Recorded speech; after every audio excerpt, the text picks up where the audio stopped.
Hey, folks, just a friendly reminder that all shows on the Madness Comic Network are produced by their individual hosts and in no way reflect the opinions of the network as a whole. The statements in the following broadcast are not necessarily the opinions of the Madness Comic Network, its staff, sponsors, or contributors. This show is rated TVMA, as are all of them and all those other letters. Viewer discretion is highly advised, and, just do what Doc says. Read that again. Peace, everybody.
The future.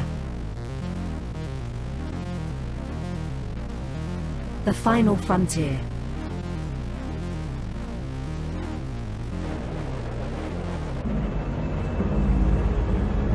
It has never been so uncertain as now.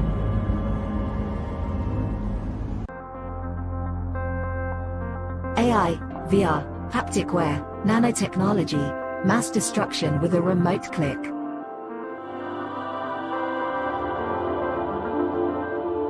Now we are finally seeing the true potential and dangers of an ever-connected and overly policed hyper-technological world. Have we finally become the architect of our own demise?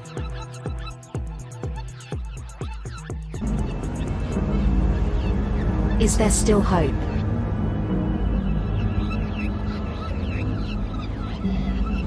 Welcome to the future.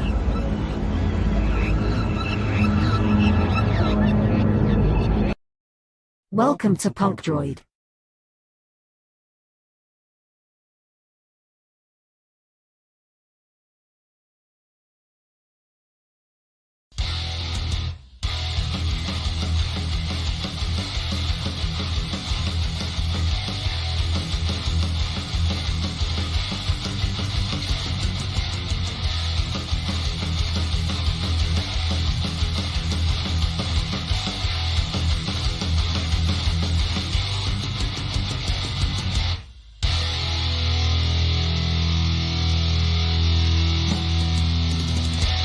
Flip City Magazine is just really pulling out all the stops, man. Your guys' production value of this magazine has gone insane.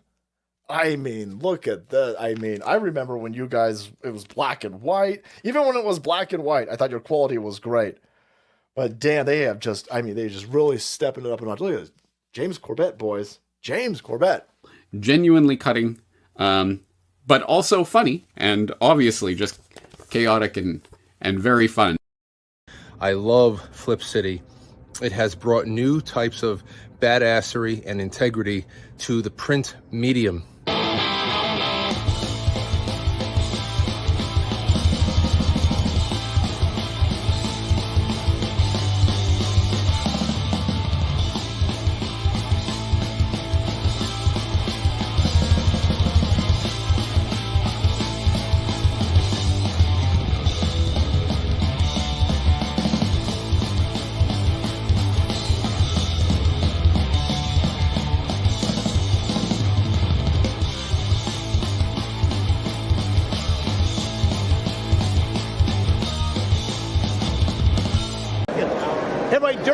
here, the writer and creator of numerous comic books and graphic novels, including Nightmare World, Tales of Mystery, Made But Not Dead, all kinds of stuff. And I am super excited for you because you are getting to watch right now, right this moment, out of all the things we're going to be doing, you're getting to enjoy and revel in the Madness Comic Network. And that is awesome. Thank you for being here.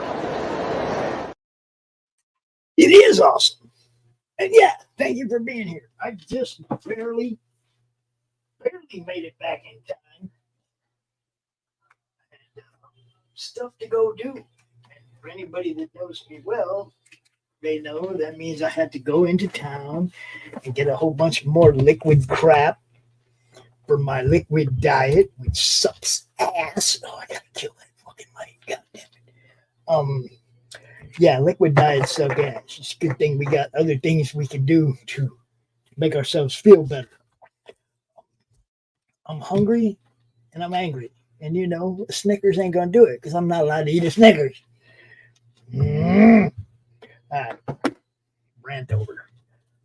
Welcome to the Madness Open DrawStream. We have a couple people in the backstage area and a couple people more that'll be showing up eventually, I'm sure.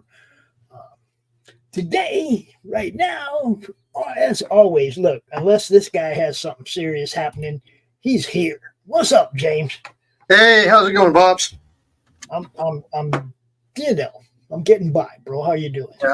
Doing good, man. It's been a busy weekend. It's been sketch cover weekend for me this weekend.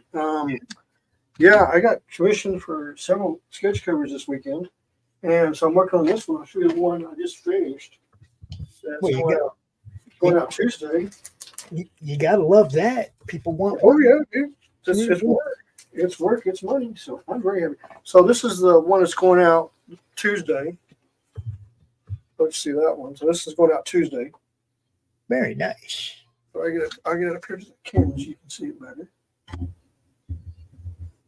Oh yeah, very nice. So yep. Savage Land Rogue with the last little dinosaur in the back. And we also have in the backstage area. He joined me Friday night on the premiere edition of Freewheeling Fridays. What is up, Mr. Levi? Levi Scheme, what's happening, brother? How's it going, guys?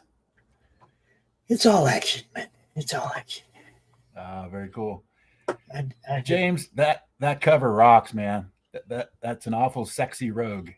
Thank you. Yeah, I've been trying to get this done, but I got to put it aside till I get the sketch covers done. So right. This will be. You can see here. So this will be. That's another cool one too. Yeah, Flash Gordon. So. Well, it is always awesome for me when I hear that you guys are getting commissions and making money. That's kind of why I do this, is to get you seen so that stuff like that may happen for you, you know? So whenever somebody says, hey, we did this and we did that, it makes me happy. I like to know about it. So, cool. But, like I said, I had just gotten home. I've been trying to put all my, I want to say groceries, but I mean juice and jello away. I'm not laughing at you, man. I'm laughing with you. Dude, it's so bad. It sucks. It's so bad. It's like, I mean, it's been over a month. I'm tired of it. You know? Right. Right. Yeah, but you got to heal, Doc. You can't. I'm Pops. You I got to haven't heal. been to the surgery yet. Oh, you haven't even had it yet? No, they got me doing. Oh, dude, you are in so much. Okay, never mind. So your surgery's like on June 4th. How long? That's when I go to the doctor and they decide what they're gonna do next. Oh my goodness. So they've had me on this liquid crap for 2 months. Right. You know, well, I mean, what was it? March 23rd, I think I was in the hospital. So you don't even have a date to where you can look forward to having a nice hamburger. Right. That sucks. So that's why I say I'm getting angry. I'm getting more frustrated because of my shit I'm going through personally, and it may be bleeding out into the rest of my world. You know what I mean? Yeah, that's not a good thing. Right. You know, not much I can do about it. That's the sad part. But I am going to run upstairs. I'm going to run upstairs and heat my coffee up. You guys take over. Take over the show. Cool. Levi, tell everybody who you are and what you do. I'm Levi Skeen. You can find me on X under @LeviSkeen.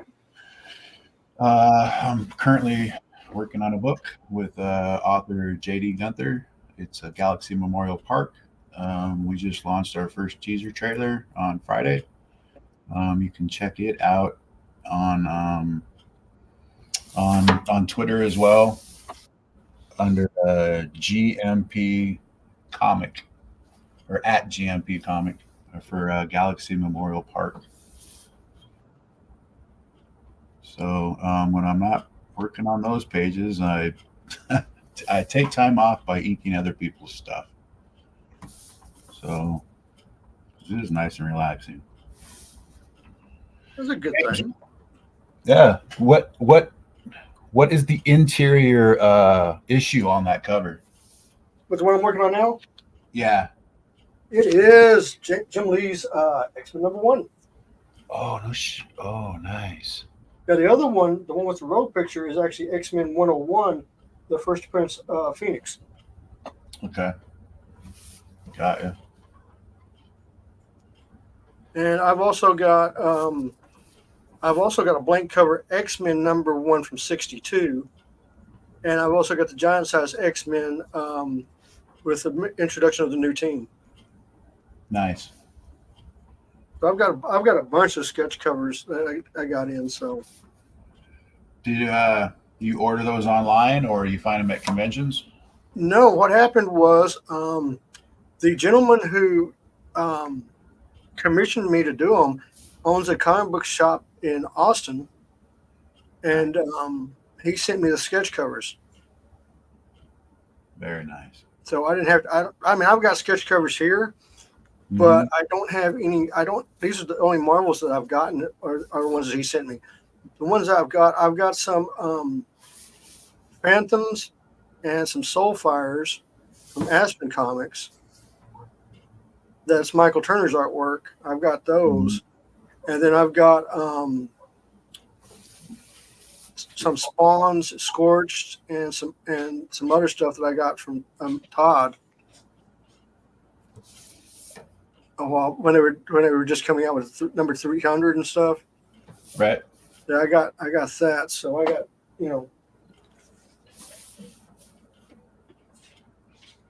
Nice. I hadn't been to a convention in like 6 years. So this last convention I went to, I didn't pick any up, but the one before that, that's where I was having to get all my sketch covers was from the dealers and stuff. So I was paying like, I don't know what you call it, regular price. Well, no, they if they're commissioning me to do it, they're going to send me the sketch cover. Gotcha. You know what I'm saying? Or I'm going to charge them for the sketch cover. I just don't give a sketch cover for free. Right. Because and sketch covers aren't that cheap anymore either. Now I've got 3 coming from Mark because the new Witchblade that's coming out. I've got 3 of those coming. So I'll have 3 of those. Nice. Are they a new item that just came out because of the reboot on Witchblade? Yeah, they're the new they're for the new series. Okay. So it's just like a variant of the first issue or something. Yeah, that's what they are. Got it. I am back, and we have another person in the backstage area. You guys know him. You would love him. Welcome back, Q. It's a pleasure to see you again, my old friend. Stand up for your rights. Yeah. We're a rebel, yeah. Don't give up the fight. If you can't take a little bloody nose, maybe you ought to go back home and crawl under your bed.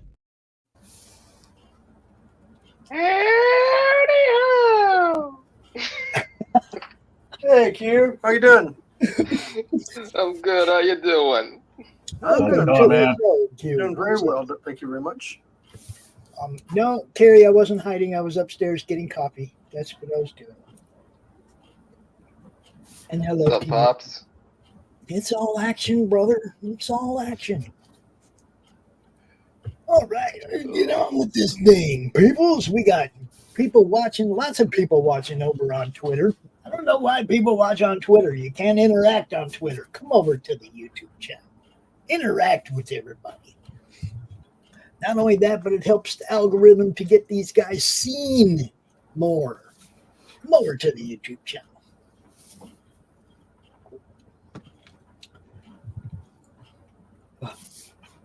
So what do you got going on? You drawing? Is that a Winter Soldier, my friend? Yep, it's a Winter Soldier. Indeed. It's a Winter Soldier. Very cool. All right. And Levi, what do we got going on here, bro? I missed it. I was upstairs. What are you doing? I'm inking on a Scott McDaniel Batman Mr. Freeze Oh, nice. pinup. I like the Freezy guy. I don't know why. It's one. I'm not a big fan of most of Batman's rogue gallery. Uh-huh. But I did like Mr. Freeze. Yeah, he's definitely one of my favorites. And it was, my son was right at that age where he probably watched the Batman and Robin movie like 50 times. Like every Right. time he got home from daycare, he wanted to watch the Mr. Freeze Batman. Yeah, it wasn't the movie that did it for me, but yeah, you know, Right. he was one of the few villains that, like, to me, he was kind of like Kingpin.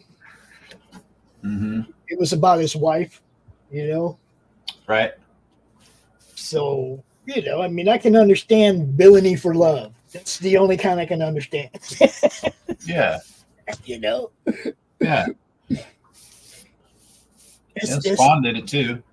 Yeah, yeah. I mean, it's the only kind of villainy I can get behind, is the kind that's, you know, grown out of love for someone.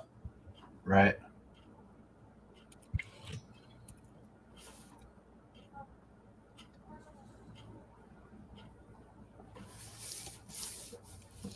Yeah, we got some people that are saying they can't make it, and some people that aren't home yet, and some, you know, our usual crowd drifts in as they drift in.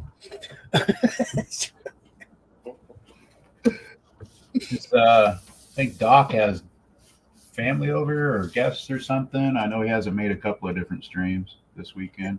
Probably He said he wasn't at home, so yeah. Okay.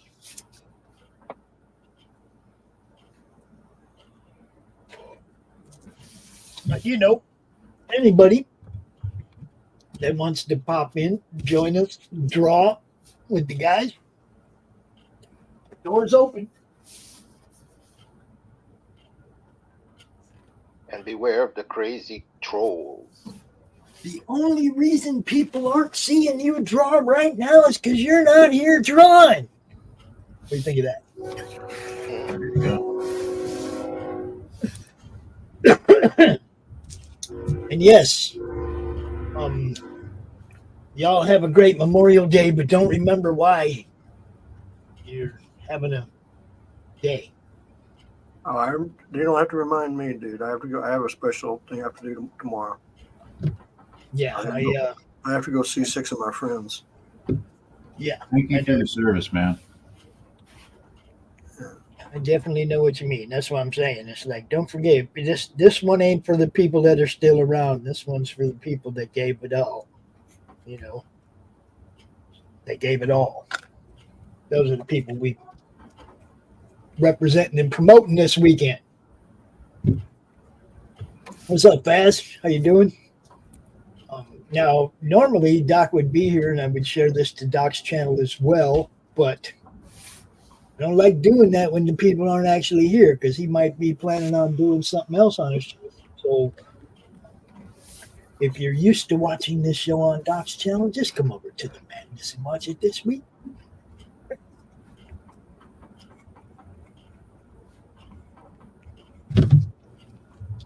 Orin,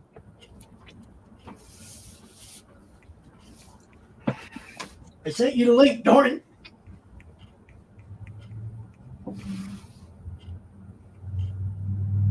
Always good to see Dorn in the chat. What's up? Zerko's in the chat. And Carrie, she says, "You, I'm biding my time to troll." She's waiting for something to troll about. I wonder. That in itself is kind of special, isn't it?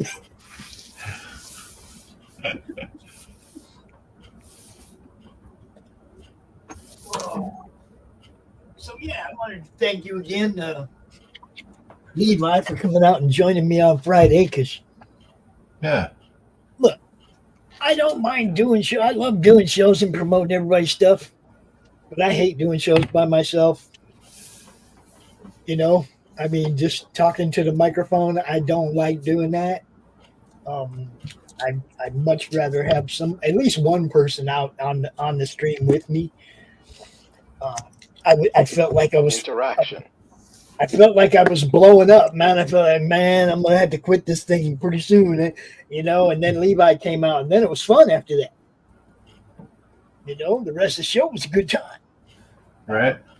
I need that. I had fun.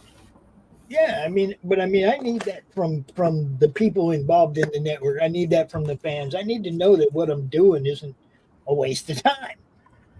You know, and when somebody like you comes out and joins me and makes it fun, you know, too. It's nothing more I can ask for than that is the interaction. That's really all I want. I want people to come out to see what you guys are doing, and you know, want you guys to come out and do it. It's pretty simple. Right. But yeah, Friday night, Freewheeling Fridays is going to be, I mean, it was the pilot show, but I think what we're going to do with that show is use it to promote what you guys are doing over the weekend. You know, so you come out and you're like, hey, man, I'm going to be at the blah, blah, blah. I'm going to be here. I'm going to be there. I'm going to be doing this. I'm going to be doing that. And you come out on Freewheeling Fridays and you let the world know. That is what that show is supposed to be about.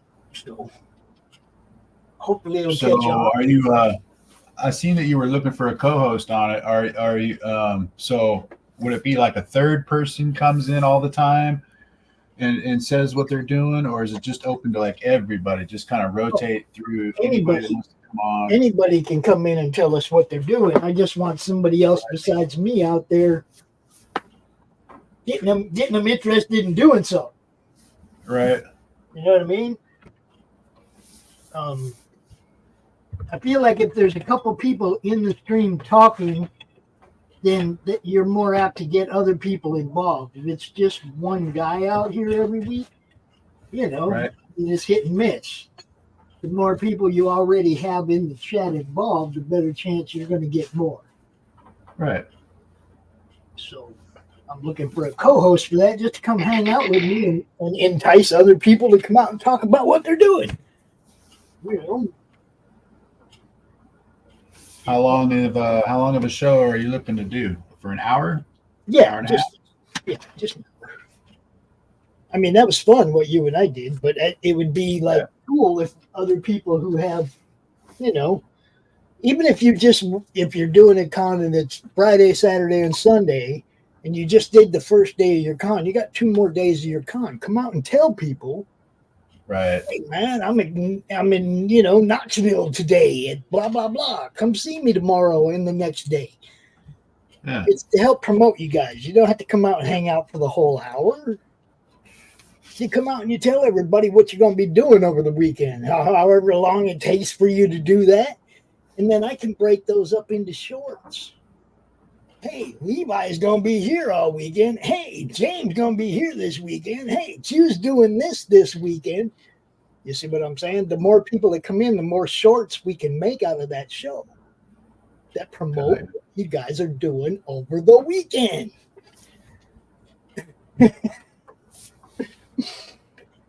Yeah, that's me over here putting more work on myself because no one. because I don't know why. I really don't know why I'm doing this and keep trying to make it bigger and bigger and better and better. But I'm driven to do it. You know, I'm driven to do this, to not give up on this, to keep pushing and keep pushing. So I'm sorry if y'all get sick of me, but as long as there's friends of mine out here that need to be seen or need, you know, help getting seen, ain't going anywhere, guys. I'm going to keep trying to bring more and more people into it. I think that's what I'm supposed to be doing.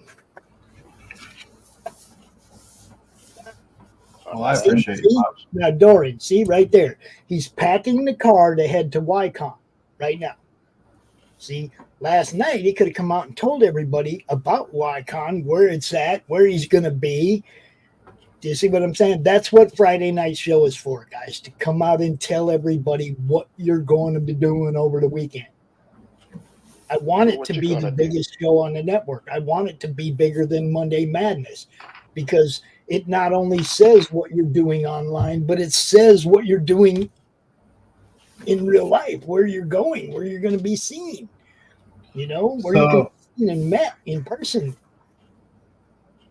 So maybe selling it more as like a call-in show, because that's exactly what it sounds like. Call in, give a shout out. Yo, you know, give me call in, just stay for. Oh, maybe you could have like a kitchen timer and just time them. I don't want to do somebody else's show, you know. Right. I don't want it to be like everybody think this is. I want people to come out because they want to, because they see the value in it, and they just want to come tell people, "Hey, man, this is what I'm doing this weekend. If you want to check me out," you know, more casual than a roll through them a whole bunch at a time. You know what I mean?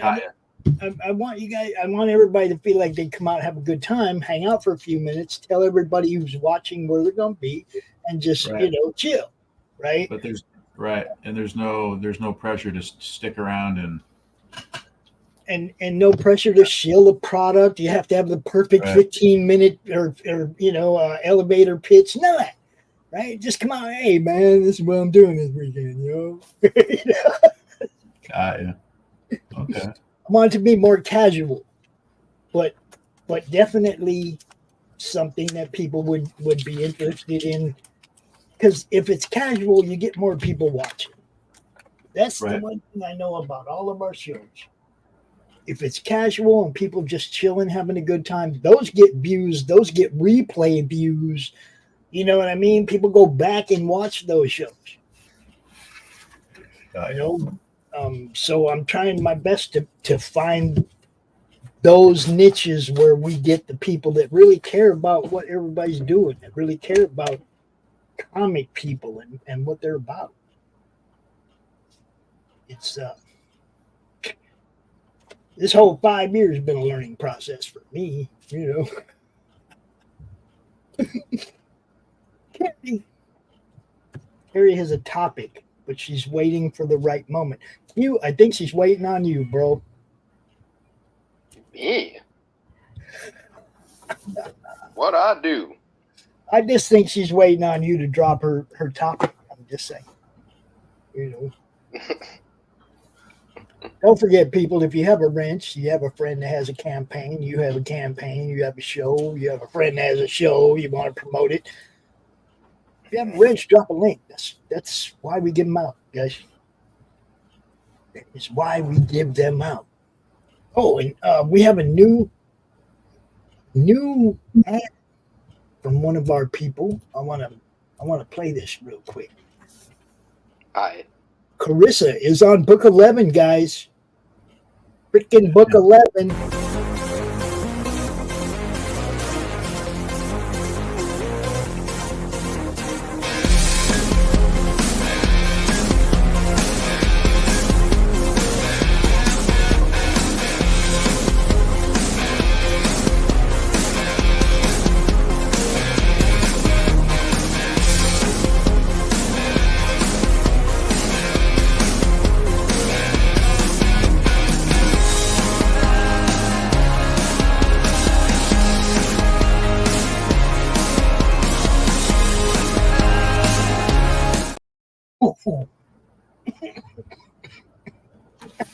Don't mind me. I'm fine. Oh, there you go. See, James gets it. You guys drop your links, man. It's the whole purpose. The whole purpose of the network. So people can find you guys and what you do.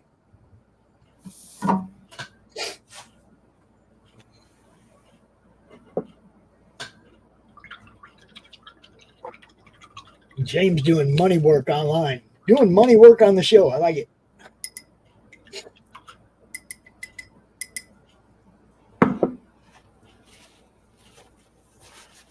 Yeah, there's a shout out to Anti-Hero Gallery comic book shop in Austin, Texas, who did this. And thank you for the sketch covers, because I didn't have any X-Men sketch covers. Oh. I think we got a Wolverine blank somewhere in our collection. Well, yeah, I mean, like I said, I didn't have any Marvel sketch covers. All I had was Image, and I had some Alterna and some Aspen. I just got indies, pretty much. We think we got one Marvel. I think the rest of them are all pretty much indies.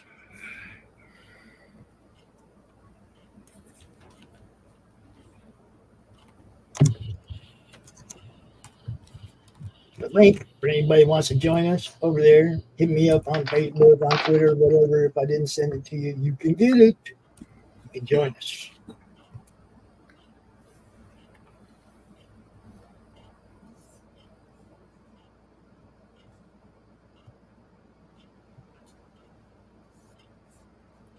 And a special thank you to all the admins from all the groups that allow us to drop our link in your groups. We appreciate you because you guys get it.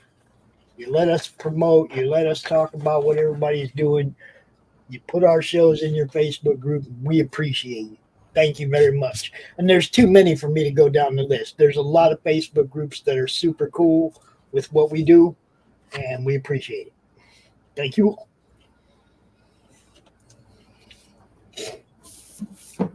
Q, you're awful quiet, bro. What's up?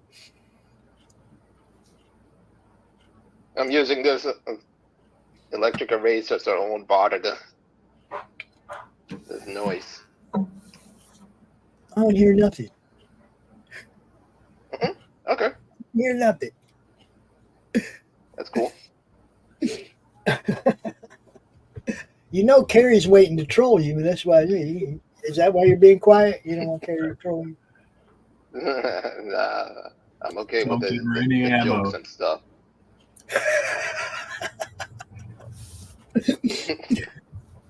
You know she's got something for you over there. Oh, really? No. I wonder what that Also, could I'm be. looking for a co-host for Monday Madness. Somebody that's, I mean, Doc comes in a lot, but he can't like commit to every Monday or, I need somebody I know I can rely on for those times when I'm not there. Because even I have to miss some stuff sometimes, especially with all the doctor stuff coming up. So I'm looking for a co-host for Monday Madness for the immediate future. And a co-host for this stream, obviously, or actually a host for this stream. I don't draw, guys. I have felt out of place on this show since day one. From the very beginning. I just have not felt like I belong on this show. I'm just a talking head here. I want somebody who actually draws to take this show over and continue it like this. It's an open stream for anybody that wants to come in and draw. But, I'll keep doing it until I find somebody, but I really would like to be able to know that there's somebody doing this show that can contribute more than words. I don't have any art theory knowledge. I don't have nothing other than a platform to put you guys on. You see what I'm saying? I just never felt like I belonged on this show.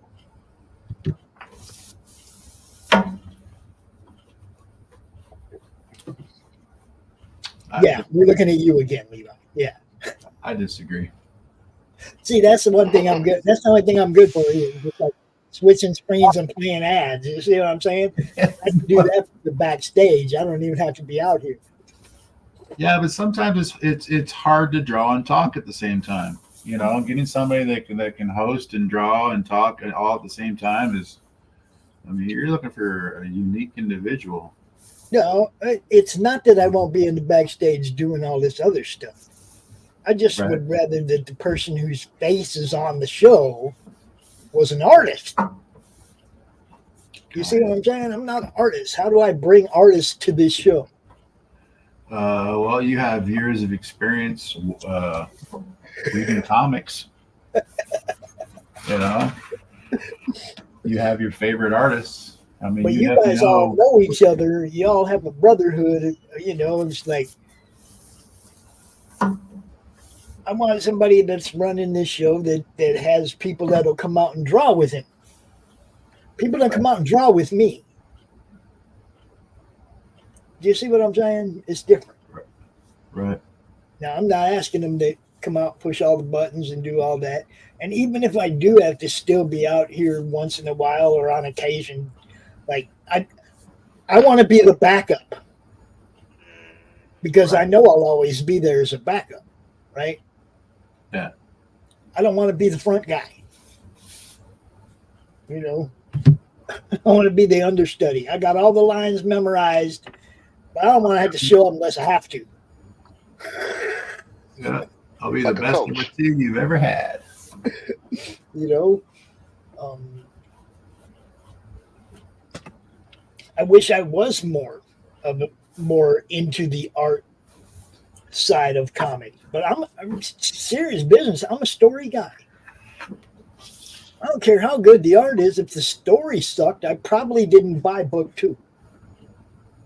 You know what I mean? You know what I mean? It's like art is the icing on my cake. And the better the art is to go with a good story, the better you know what I mean? It's like the better the cake is. Yeah. You know, right. But to me, the story is the cake. That's what's going to bring me back. You know, I very rarely buy comics for covers or for the art. It's just like, has to be exceptional for me to buy it for that reason only. You know what I mean? Right. And if I'm going to do that, I'm going to just call somebody like James up and say, draw something for me, I'll pay you. And then have, you know. Right. Just see your own version of the story. Yeah. You know, I mean, the story has to be, it has to click. It has to click with me, to, you know. And it's funny because people are like, Pops, will you read my book and give me a review? And I'm like, no. I won't do reviews. I was just out here for 3 months telling people to back your book. Now you want me to go out here and tell you what I think about it?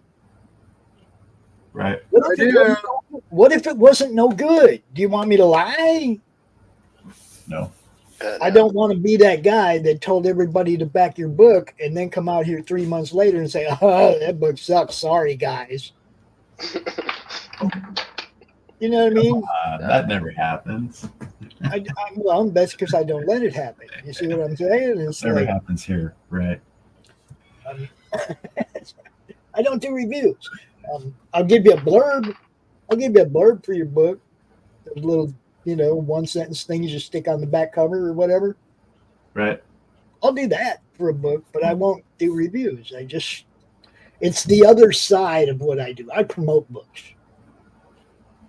I don't come in here afterwards and tell everybody what I thought about it. You know?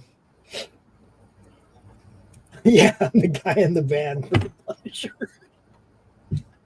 Y'all go out and draw shit. I got you in the back over here. I got you. Yeah, microchip.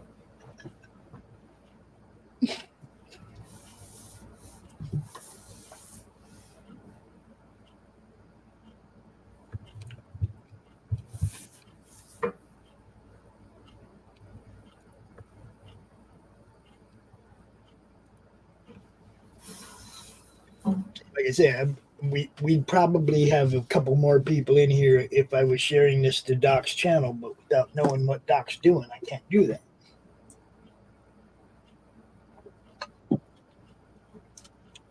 But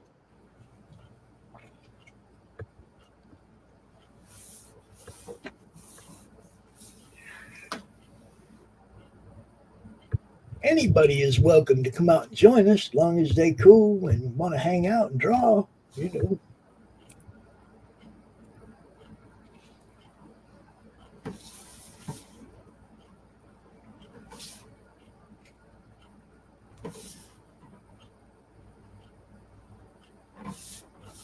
Got some good stuff later today on the network. There's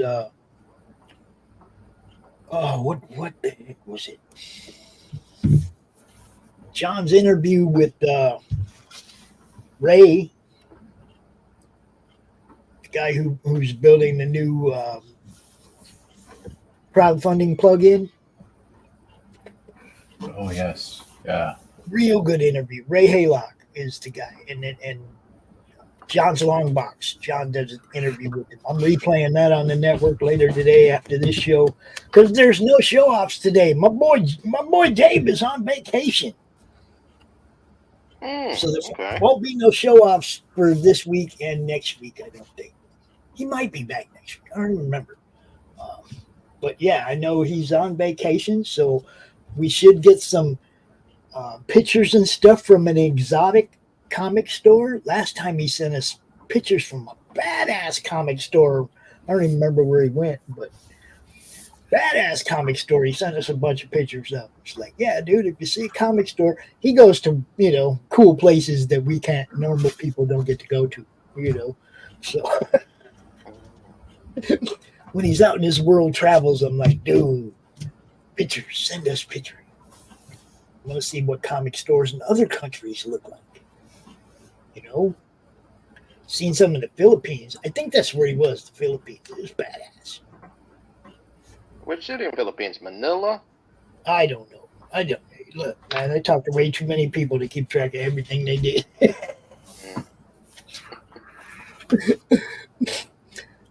Way too many people, Q. Come on. That's true. This is probably... I talk to more people now than I've ever talked to in my life. On a daily basis. It's pretty crazy. Dave goes to a comic shop called the Bat Cave.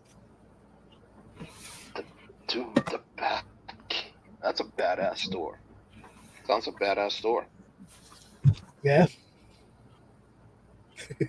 If I can get a bat computer, I'll go in there. I need one of them computers that does everything.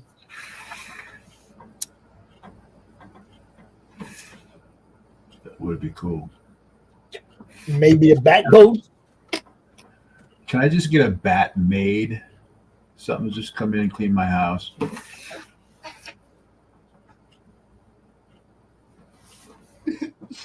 I'm not touching that one.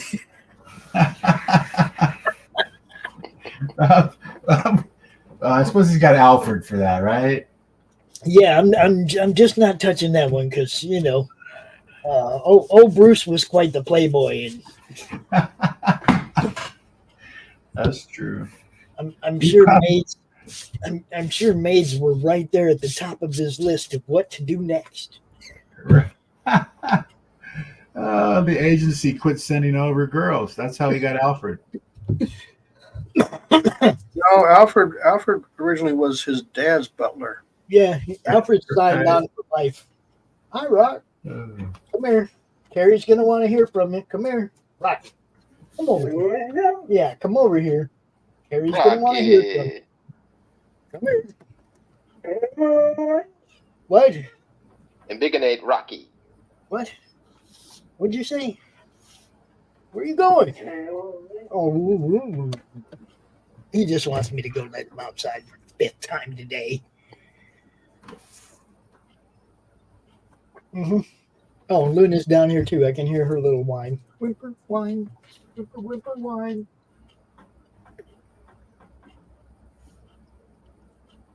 It's a dog fight.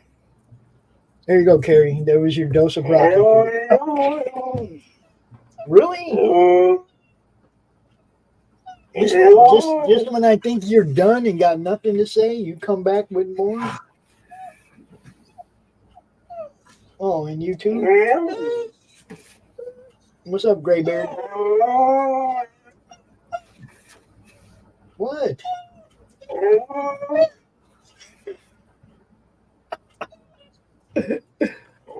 Yeah, that's a whole bunch of. Will you let us out, please?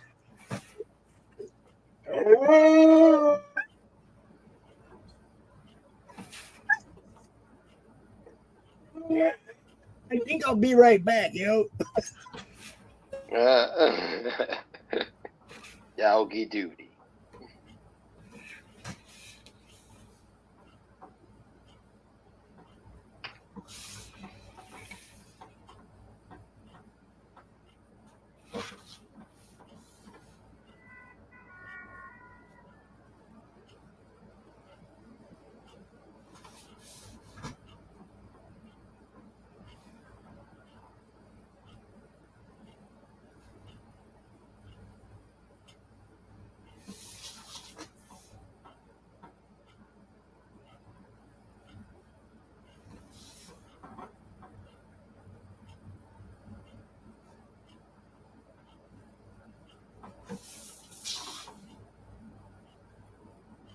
All right, I'm back. I'm back.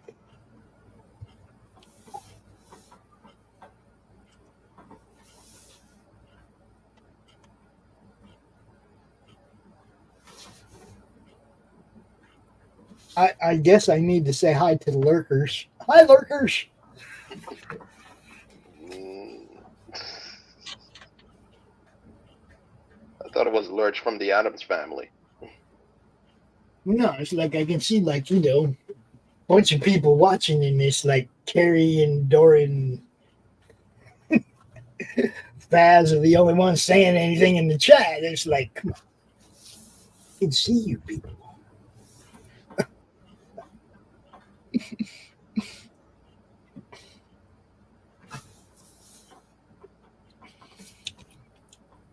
Snap fingers. Is that what I need to do?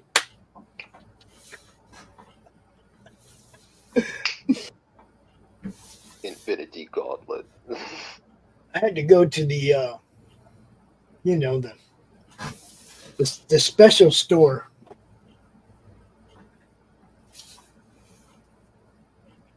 Yeah, what strain? You get a couple of new flavors.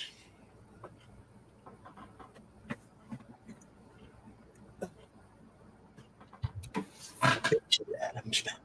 Diddle-doo-doo. Diddle-doo-doo. Diddle-doo-doo. Diddle-doo-doo. Diddle-doo-doo. And the cookie, mysterious and cookie.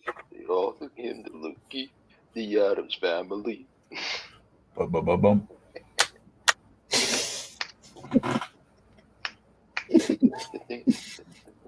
Mm-hmm. All right. So when you guys were in elementary school, right? So let's just say 7 through, you were 7 to 10 years old or 7 to 11 years old, let's just say. And you just got off the school bus or school just let out. What is the one program you're running home for to watch? This is from how old?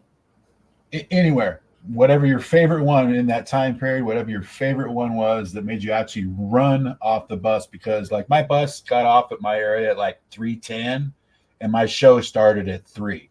I was already missing the first 10 minutes of it. Like, so mine was Star Blazers. Star Blazers made me run home from the bus stop.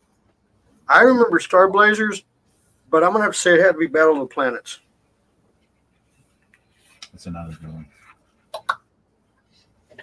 I can't remember ever running for a TV show. Gotcha.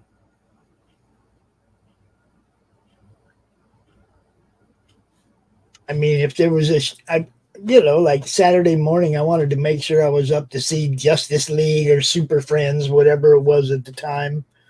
But, right. Yeah, we got out of school, man. It was like, you lived outside. We didn't live inside. Right. You know what I mean? It was Yeah. what's going on over there. What's going on over there? It was never, I want to go in the house and just sit. No. I mean, so they only lasted like here in town in Spokane. If you wanted those early morning cartoons, you had to get up at like 5 a.m. to catch like the East Coast broadcast of something, Right. like during the week. And then launch channel like the Fox network came in, where you weren't stuck with just the 4 channels of 2, 4, 6, and 7. And once 28 came in, you actually had like an afternoon cartoon block from like 3 to 5. Yeah, that's what ours was. And I mean, I can tell you exactly how they did that. You see, when you have satellite, the local networks, the big networks, say like ABC or say like Fox. Fox would give the local networks a block between 2:30 and 5 to run whatever they wanted to. And so they would go out and buy the syndications of the cartoons to run, sitting in those Saturday mornings. Because remember, at 5 o'clock, the news came on. Yep. So you have between 2:30 and 5, that block was open. And usually 2 o'clock or something like that, you'd have like a soap opera. And then 3 o'clock, from 3 to 5 would be the cartoon block. Yeah. And same thing in the mornings. The mornings would start at 6:30 to 8 o'clock. And that was the cartoon blocks that they would have. And so what they would do is they would go, they always had a, what was it? Basically it was a convention. So these television stations would go look for these shows, and they would buy the ones they wanted to. That's like on one channel you'd have like Thundercats, on another channel you have Transformers and stuff. Mm-hmm. And it wasn't, and I mean that's the way they did everything. But growing up, it started out, when TBS came in, they were doing it for a little bit, and then they changed. But yeah, I remember you had to find the right channel, and it was usually ABC and Fox would be the ones that were running the cartoons. Right. And then Saturday morning, all of them would run cartoons. So you'd have to flip channels on which ones you wanted to see. Yeah. I had to schedule mine out in blocks. I had to buy my Saturday morning cartoons with grades. That's what my parents figured out. Like, so for like it. Go ahead. Yeah, like see with mine, it was make sure we had to do our chores and everything to make sure that everything was good before we could watch cartoons and stuff. So we had to do that all week long, and we couldn't see cartoons. But usually we'd see the cartoons, and then at 5 o'clock the news would come on, and Mom would start cooking supper. So we would go outside from 5 to like 6:30 and come in at 6:30 to eat. Yeah. Yep. And then after we ate, it was homework. Yeah, I had to basically collect a bunch of work from school during the week and basically like buy it, like use it as cash. Like here's 15 minutes of Scooby-Doo. Here's another, B, this will get you 10 minutes. Okay, now I'm up to 25 minutes of Scooby-Doo. It wasn't how much homework we brought in. It was how good our grades were. No, that's what I'm saying. Yeah, for an A, you got 15 minutes of TV. For a B, you got 10 minutes. For a C, you got 5 minutes. For a D and an F, she started taking away minutes. So you never brought that stuff home. Well, see, my dad was crueler than that, because mine was tied into the money you got for the week. So if you got an A, you got an extra $5. If you got a B, it went down, and then if you got into the C's and D's, you're just basically screwed. Right. You guys got an allowance? Yeah, we had to work for it. I didn't. We had to work for the food we ate. Yeah, we had. I was the youngest of 6. We had to work. We had to work for the money. We had to, No, I'm saying we didn't get paid for the work we did. Yeah, we did. No, I was the youngest of 6. I was the aluminum can king in my area. I bought so much stuff with aluminum can money, it was ridiculous. No, we started out mowing yards, and that's where we started making our money.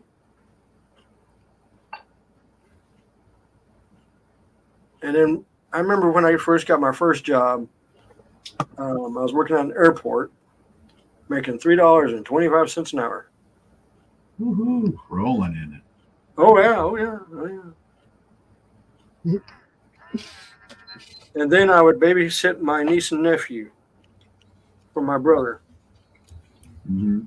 And my brother ended up buying my car because of it. Nice. Well, I didn't have a car, so I needed a car. So, you know, if I'm babysitting my niece and nephew, right, he's buying my car. And that's how it went. Yeah, I'm with you, Doran. We just worked. We didn't get no down line. My mom separated from my stepdad for a while, and we lived in a 2-bedroom apartment, mom and 4 kids. If that was extra, we'd have had a bigger place to live. Yeah. Nope. You didn't get no allowance, dude. Yeah, that's something I never had to worry about. My dad was always around. My dad was always home. I met my dad until I was 25 years old. And my dad and I never saw my parents argue at all. Now, of course, when I was born, my parents were in their 30s, so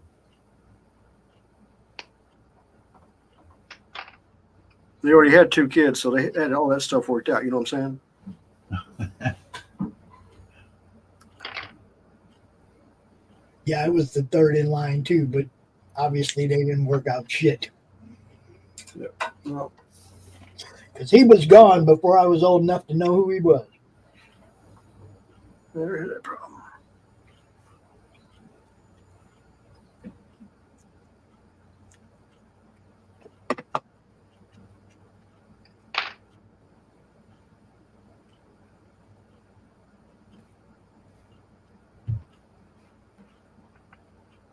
Yeah, exactly.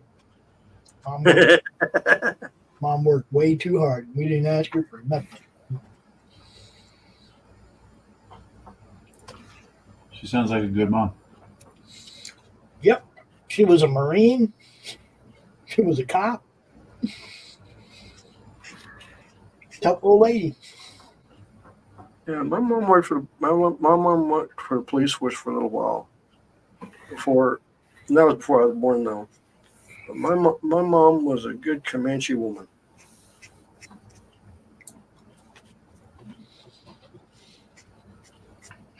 So both of your moms were cops? My mom was head of records, so she really wasn't on the street or anything. She was just in charge of the records. But she left that. She left that long before I was born. My mom worked for the Minneapolis Police Department. She worked for the Phoenix Police Department. She worked for the Maricopa County Sheriff's Office, and then she went to work for the CPS in Arizona for a while too. So my mom was a cop, but she was a 911 supervisor. You definitely couldn't get in trouble. I mean, they'd call your mom. Yeah, I got in trouble anyway. My mom would tell all of her friends to be on the lookout for. Yeah. Yeah. And then when they catch my ass, it'd be one of those elevator ass whoopings by 2 or 3 cops because, Yeah, I think I got you beat. I was handcuffed in the back of the squad car talking to my mom over the radio. Yeah. She was asking me, how come you don't have any ID on you? That was great. The only thing, so I'm in the back of the squad car. He's cuffed and stuffed me. And, because of what was going on at the time, I won't get into all of it. He pulls us over. We're at gunpoint. Step out of the car, hands up. I was stupid enough to be not having any ID on me. I get cuffed and stuffed. I'm in the back seat. I get embarrassed. He figures out, oh, you're Jerry's kid. So now I'm talking to my mom on the CB, and she's like, "Get your ass home," right? And his backup comes walking up to the side window and is talking to him. They're like, "Yeah, we're going to let the kid go, blankety blank." And I look over, and the sheriff, his fly is undone, and I'm not talking like a little undone. I'm like completely all the way down, right? And he goes to walk away, and I'm sitting there going, "Okay, I'm going home. I'm getting out of this situation, and you should just tell him, right? It'll be, you know." And I'm like, "No, don't do it." And then finally, the little devil's like, "Do it." Oh shit! You did not. I did. So he walks away, and I go to the officer whose squad car I'm in. I'm go, "Hey, sir, excuse me, sir. You might want to tell your partner his fly is down, right?" And he goes, "Hey, so and so, kid wants to tell you something." I'm just like, "Oh no." Yeah. So he's like, "What do you want, kid?" And I'm like, "Hey man, I just want to tell you that your fly is all the way down." Right. And he looks down, he zips it up, he's, "Oh, thanks, kid." Yeah, that was it. But yeah. Yeah, the funny thing is my oldest brother is a Texas Ranger. Hmm. And I'm not talking the baseball type. Right. The real McCoy. Yeah. I'm still trying to figure that one out. But basically, before he went to the Army, he was getting in more trouble than you can imagine. And then he went to the Army, and he comes back with this 6'2" Norwegian goddess, blonde-haired, blue-eyed woman. And oh, well, my brother's 6'5". So he's big. He's a real big guy.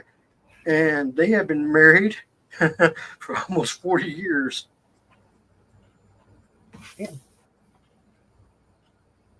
And she straightened him out. Ooh. So he picked up an Asgard. Oh, yeah. Oh, dude. She is the spitting image of a Viking woman. I kid you not. She is. And so is my niece. My niece is 6'3", blonde-haired, blue-eyed. Yeah, my niece is. Yeah, she's tall. She's a tall girl. Her brother's 6'5".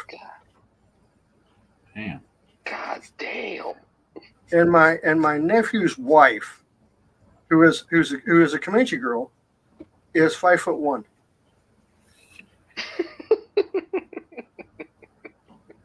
My God. I'm like, dude. Big difference. Oh yeah. So every now and then something happens that I have to talk about, like in my home life, right? I got this grandson, and for some reason he's fucking smart and stuff. How'd that happen? But it wasn't just that. So check this out, guys. So my grandson Isaac is 11.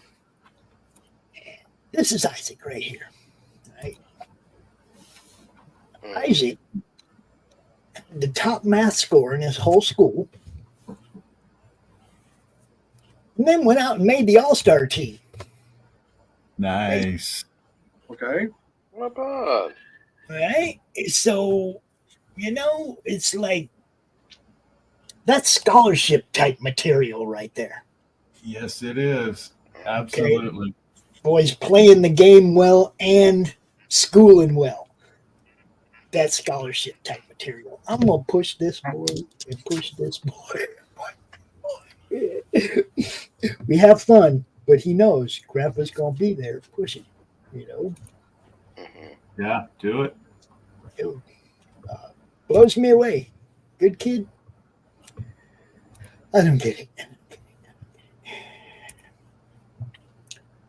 It's like it's funny because when I was in Little League, it was different. It was a lot different,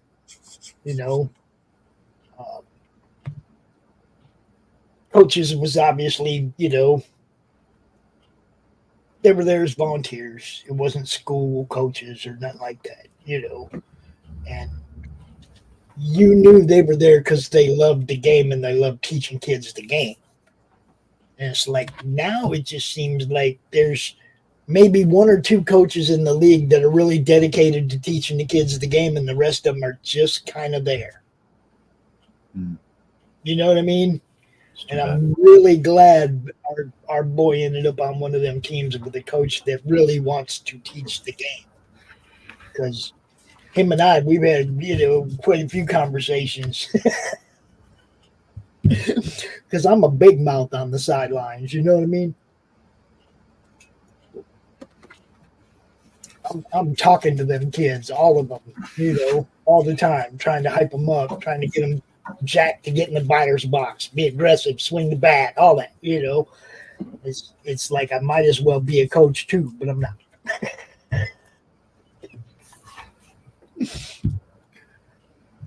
Oh, yeah, look at that. Mr. Freeze coming into play. Very nice, Levi. Thank you. And now the Spider is on the cover of the X-Men. You wouldn't believe me if I told you what they asked. Punisher on a toilet? No, Spider-Man and his amazing friends, and they had Wolverine, Deadpool, and Professor Xavier. I'm like, okay. That's what I said. I said, okay. Okay. I said, I have no problem doing that. And I don't draw Spider-Man very often. I mean, it's very rare when I draw him. Because the only person I ever looked at to draw Spider-Man was McFarlane. Because I loved how he did it, and I loved how he does everything. So my Spider-Mans kind of look like his, and I'm like, okay. That's not a bad one to replicate.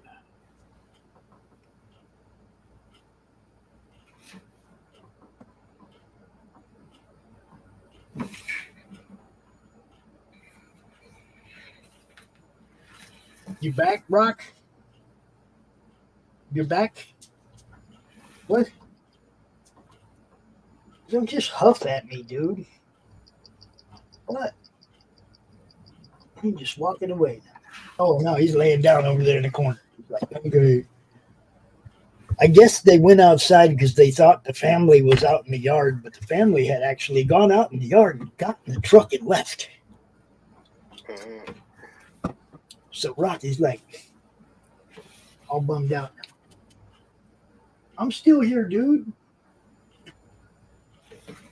Rocky, don't be discouraged. See, you still got friends over here, bro. He ain't having it. He's grumpy now.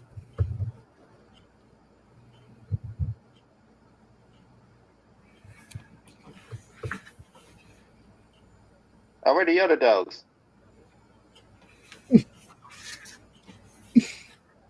The other dog, Yeah, Luna you was got down Rocky here and whining.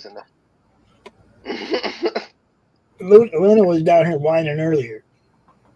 You just can't see her on the camera because she's just black. Really? You can hear her. I put the camera on her and you hear her whining, but you can't see her. I have to turn all the lights on and you still can't see her.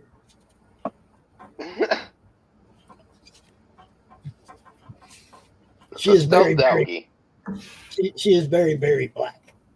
Except for right around her nose where she's getting old, she's starting a gray beard,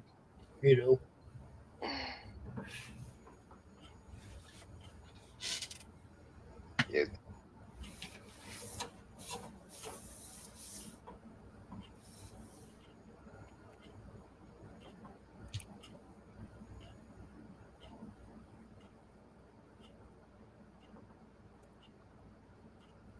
So, what's everybody got going on in the upcoming week?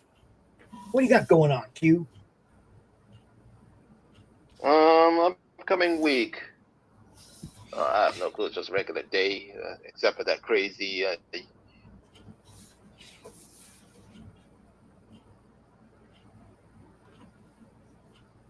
Did he just freeze right in the middle of a sentence? Yes, he did. Damn. All right, James, what are you doing this week? I am preparing for the Warner Brothers Investors Annual Meeting,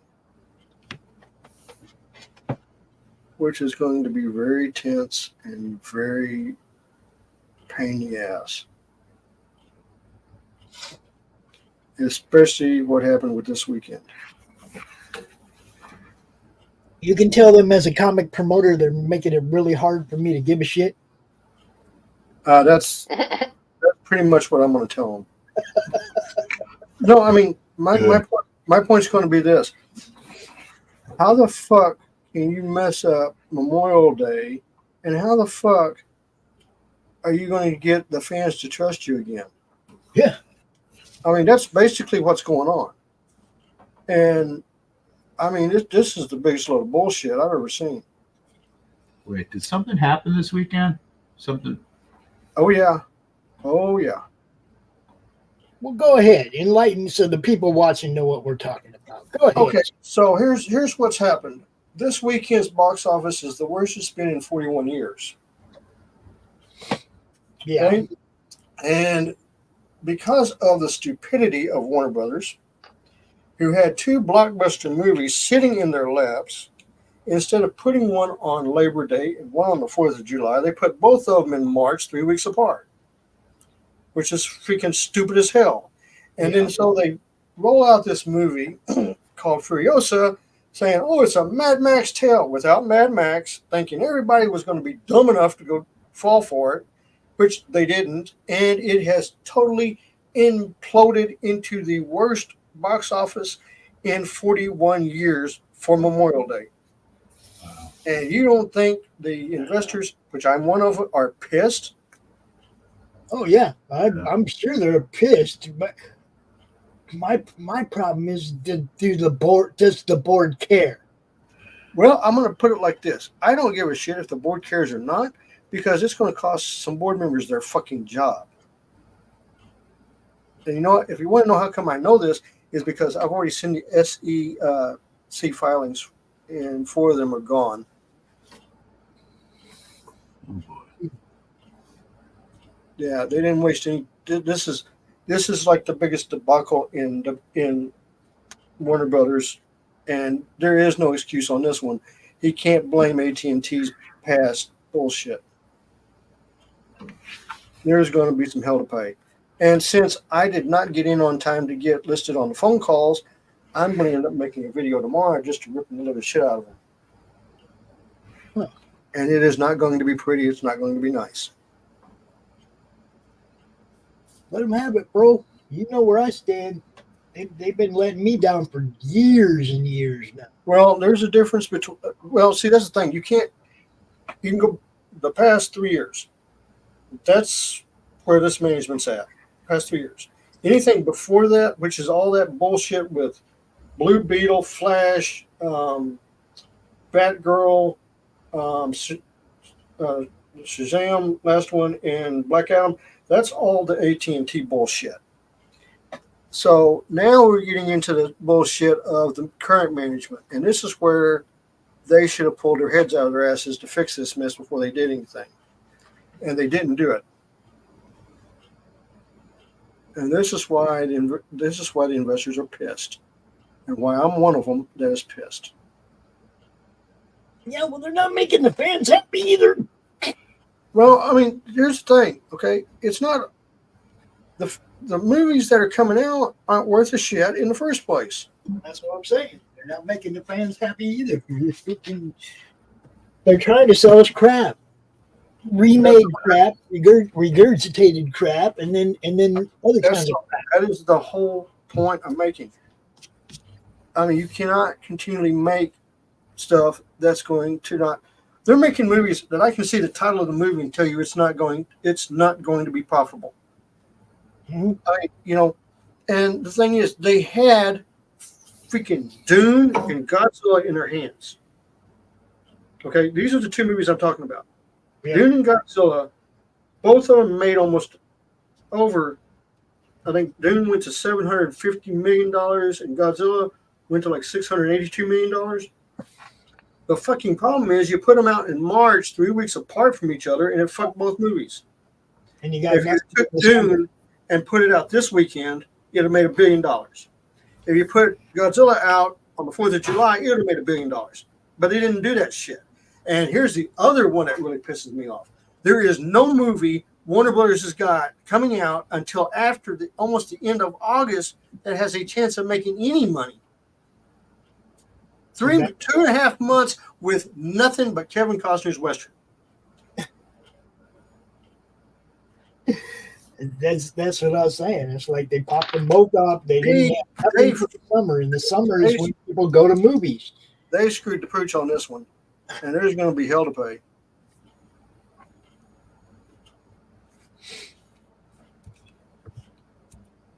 All they did was cut, said Dorian, and animation was their thing. Now, Warner Brothers, hold on. Okay, let me explain what happened with that little shenanigan. So, Warner Brothers, you know, they own Cartoon Network. Cartoon Network has been losing money for years because of stupidity. So you had Cartoon Network Animated Studios, you had Warner Brothers Animated Studios, and there was a third Animated Studios. Why the fuck do we have 3 animated studios? I mean, that was the whole tweet. Why do we need 3 animated studios? Especially when one's not making any damn money, aka Cartoon Network. So that's when the decision was to close Cartoon Network and put everybody into Warner Brothers Animated Studios. They consolidated, which they needed to do. Same thing with the stuff with HBO Max. They had 3 different companies doing the same job. Why the fuck do we need 3 companies? This is where your mismanagement came in from AT&T. So they had to clean up all that crap. Now you have, what is it, Ruby or whatever it is, that company who was not making any money. So yeah, they shut them down. The thing is with Warner Bros. Right now is, it is stop the bleeding, pay off the debt, fix shit. They've stopped the bleeding and they're paying off shit, but they didn't fix shit. Yeah, you still got to have good content, man. You got to have good content, people. The thing, and this is the whole point. When you looked at Christmas, last year, Christmas, and you looked at the 3 big movies for Christmas, what did you see? So here's the 3 big movies for Christmas. Studio Ghibli's animated movie, Godzilla -1, and Wonka. Those are the 3 big. What's missing here? Christmas movie. Thank you. Where's Disney's cartoon? Where's Christmas movies at? They're not there. They were not there because Disney fucked up. Disney's movie came out and bombed bigger than anything in the kitchen sink. I mean, it's the worst animated failure in history for Disney. Now, if you didn't know, 14% of Pixar was just fired last week. Holy moly. Oh, yeah, I heard about it. Yeah, because their movies bombed. Mm-hmm. And it's right now, the showrunners, they said for fall TV shows, usually you get like 25 or 30. Right now they got 3. Or just pilot episodes so the studios can look at them. 3. Everybody's cutting back because everybody's losing money.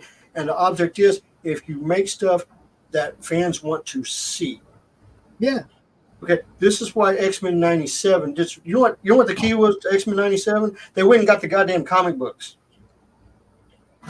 I didn't watch it. Well, I didn't watch it either, but I can tell you why it was successful. They went and got the goddamn comic books. If you look at the stories, they did Inferno. They did Inferno. They did Future Past. Not Future Past, but Age of Apocalypse. They did all those. They did all the comic books that were written by Chris Claremont up through X-Men #1 with Magneto. They did all those stories. The Goblin Queen, everything. It's all from the comic books. If you pay attention to the comic books, you'll be successful. And that's what they got with 97. No. Lost They did.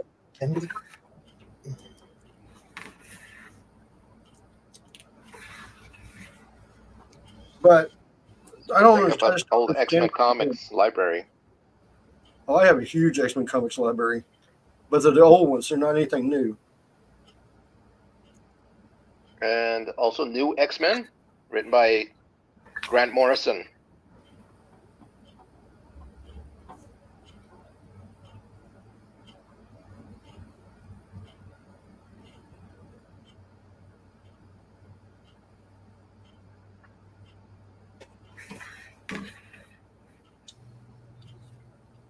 Yep, totally lost that train of thought. Can't get it back.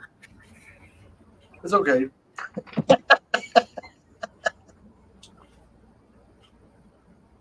You were saying last movie or making movies fans want to see. That's Yeah, and then I was saying something, the thing that pisses me off, and then I stopped talking to let James talk, and then I lost where I was going. So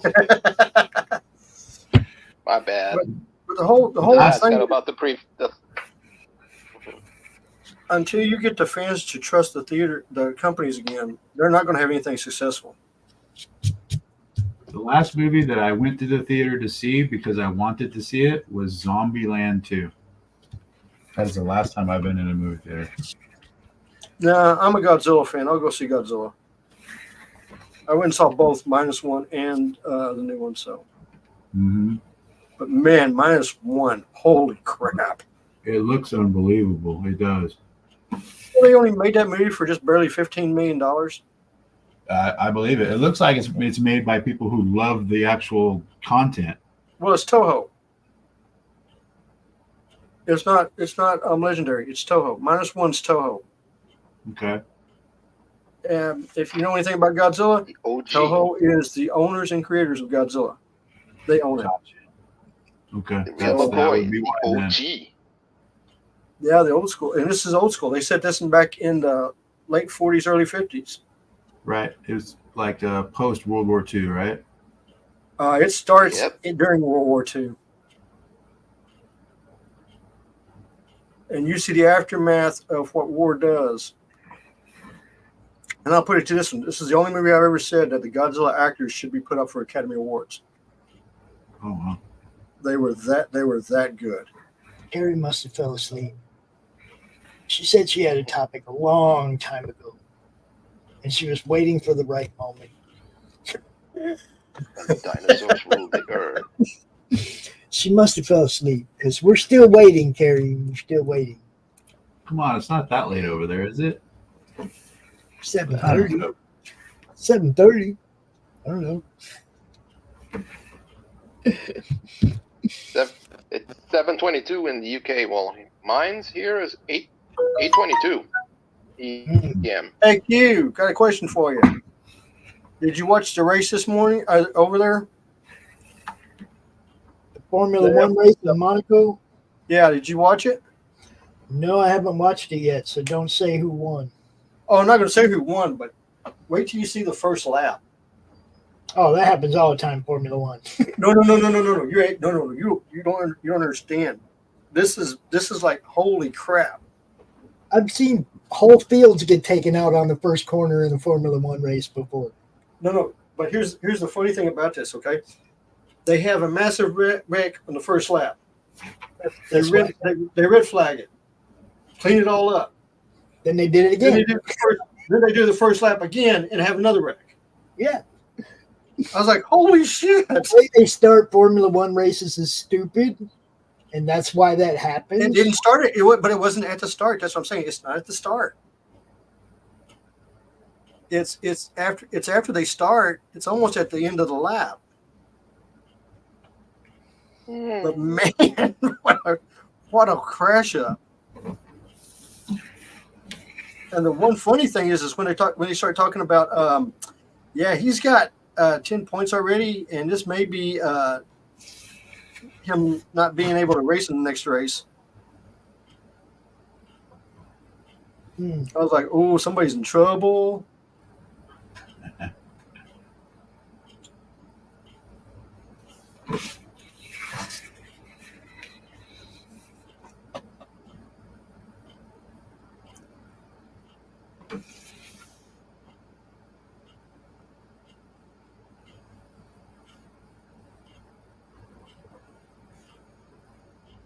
I just got a message from somebody wanted to book being on one of the shows. It's like, okay, but I'm live right now. I'm going to get with you later, man. Later.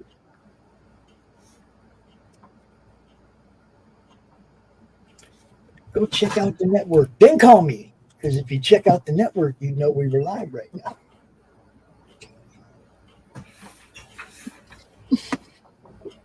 And thanks, Ben, for referring somebody to us. We appreciate it. We'll do our best for them as we do everybody else. Ooh, got a couple people want to participate in the comic-related madness. Listen, that's one of them. Okay, there you go. You're in, dude.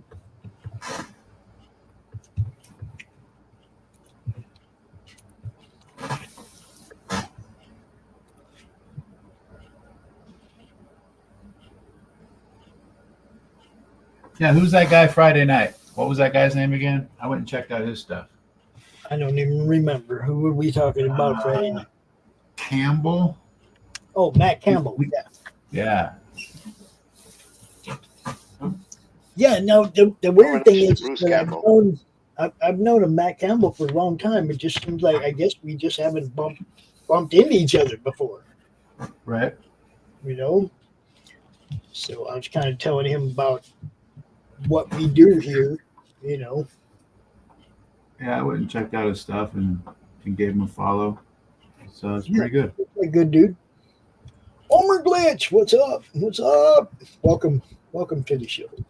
See, now, Homer Glitch is one of them people when I say, hey, man, if you have any links you want to drop, boom, he'll start dropping them because he gets it. Because that's what it's about, guys. Look, there's a lot of people watching or that will tune in for a minute, and they won't necessarily be on the YouTube channel. They might be on the Twitter or Facebook, and they don't see this stuff unless we put it up there, right? Well, we can't put it up there unless you drop it in the chat. But then we put it up there, so it doesn't matter if you're on Twitch or Twitter or wherever, Facebook, you still see that there's a link to grab over here in the YouTube chat. You know, because promotion is what we do. It's what this network was built on. I wish I could say I started this 5 years ago with this grand idea of going to Roku, but that ain't how that shit happened. That's no. It's complicated.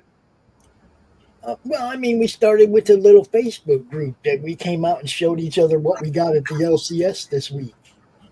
That's how I started doing any kind of streaming or anything, was just, hey, look what I got, right?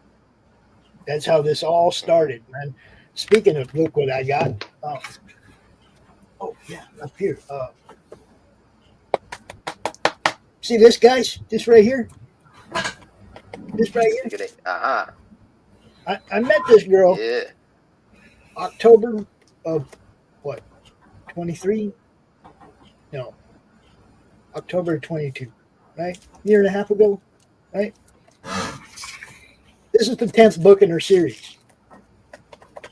Corissa Grant, Worthy Chaos, killing it. 10th book in this series since I met her a year and a half ago. And you know what? They're signing up for 11 right now. Because that girl's putting out books, period. She's a machine.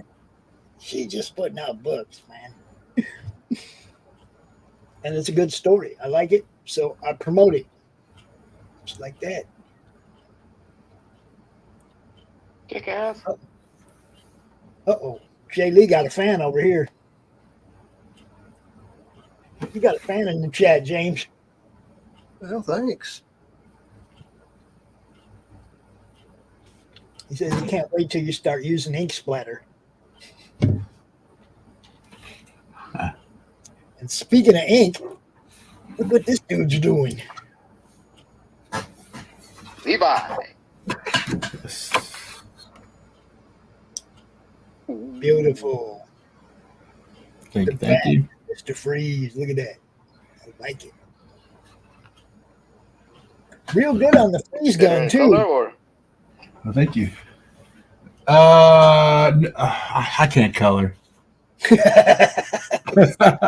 And it's too late to color it by hand. I'm using a brush and regular ink, and I'm not set up to do what is the alcohol, the non-alcohol Cop stuff? Yeah, I got Copics. That's it. And Copics, yeah, they don't make this stuff bleed that crazy. So if I was going to do color, I would just do it all in the Copic pins and stuff. The archival markers and stuff. James, did they know you? Did you know they're calling you the Big D? The Big D. I gotta see that.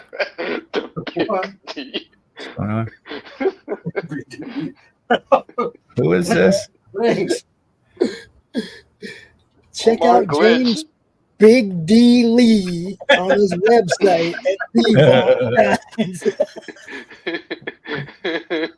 That kind of made my day. That shit's it's sticking with you now, bro. We ain't giving that up. What's up, Big D? Big D.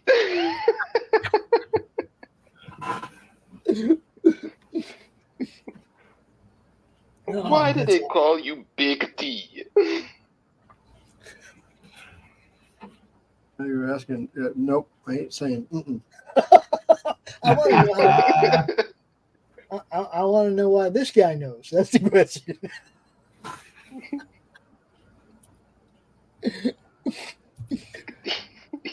Oh, it's hilarious. It's all action around here, people.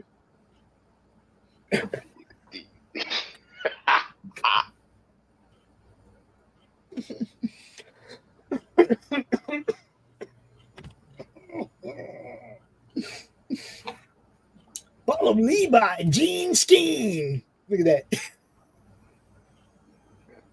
Levi Jean Scheme. Jean Scheme. Yeah. Well, it makes sense. Levi jeans. Hey, I am the heir to a massive fortune.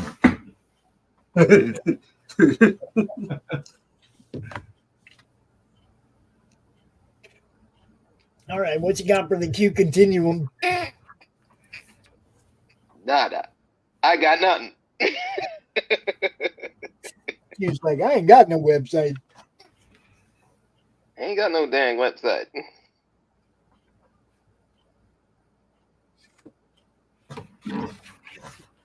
Go ahead, give him the line. Give him the line. Tell him there's only. Oh, that line. Yeah. Oh, that line. You can always find us here in the Madness Comic Network on YouTube and Roku. Someday on Roku. Yeah, we're working on it. Working on it.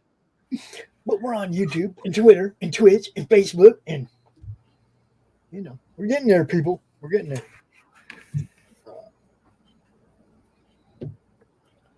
It's all action. That's all.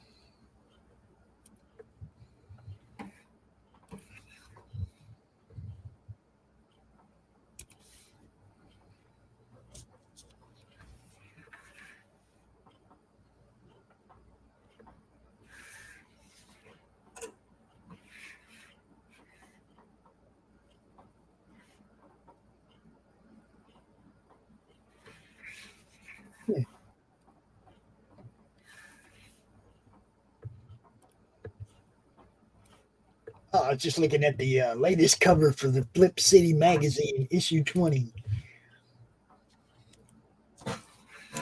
Distracted. Look, squirrel. I was explaining that to somebody today, man. It's like the internet is basically look squirrel, right? Yes. The object is to be the squirrel and get people to look at you, right? Okay, so we're trying to build this big ass squirrel tree for y'all to hang out in, but y'all still got to make some noise. You know what I'm saying? Like you still got to share the shows, share your shows, share each other's shows. You still got to go out there and be the squirrel. Do something that gets people's attention and makes them look over here. Why do I see a meme now? Make him nutty. Yeah, be the squirrel. There you go. There you go. Pop says, be the squirrel. Yes. Look, I mean, everything, that's what it is, man. everything is look squirrel. You get distracted. Why? You get caught. You know. Why am I seeing a picture of Squirrely Squirrel?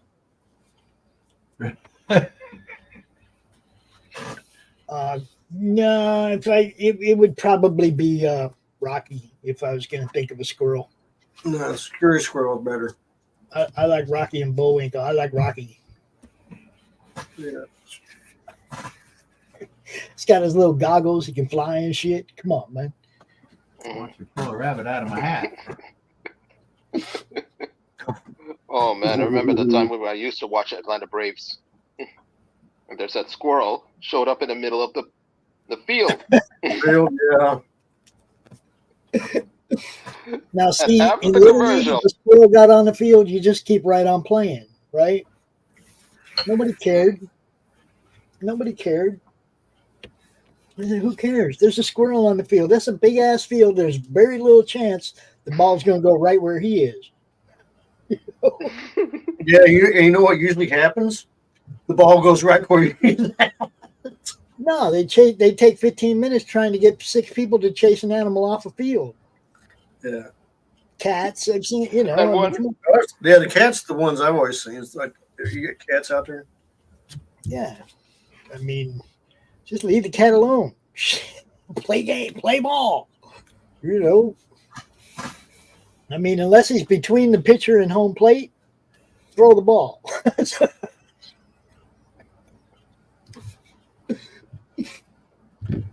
Reminds me of Remember one when time Randy after the Johnson commercial. y'all remember when Randy Johnson got that bird? Yeah. Oh yeah. Yeah, dead on strike. Dude, boom. Death Feather from baseball. everywhere. Yeah, that was a death from baseball. Feathers pop up and you see a bird fall. Dude, it was just fucking, it was feathers, dude. Poof! Fucking feathers everywhere. Yeah, I mean, dude, I remember watching that live when he hit that bird, and the commentator was like going, what just happened?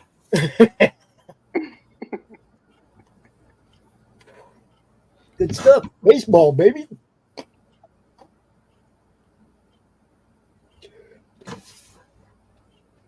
I was out in the yard with my grandson the other day doing a quick hands drill where I was like 10 feet away from him throwing fucking tennis balls hard into the strike zone and making him get a bat on him, you know. I wasn't very far away from him at all, and I was winging the ball. He was like, don't think nothing, just put the bat on the ball. Just try to put the bat on the ball, you know. Quick. Just kept throwing the ball. Had a little bucket. Ping, ping, ping, ping, ping. Just winging them at him. He was hitting them. Just quick hands, man. You just got to have quick hands to hit the baseball.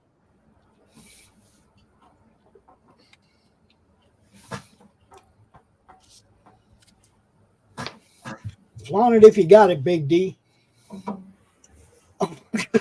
You mean that leaves you out? You want to pop in and say hi, Chris? You can. Open to cool. Yeah, it's open to cool people like you. Come on. Anybody that make a video or make a tabletop game called Slaughterville and a tabletop game called Gods of Metal, you probably land on the cool list. You think, guys? I agree. You probably land on the cool list. I don't know. I could be wrong. I don't know. You, Chris, likes your Winter Soldier. Appreciate it. Thank you.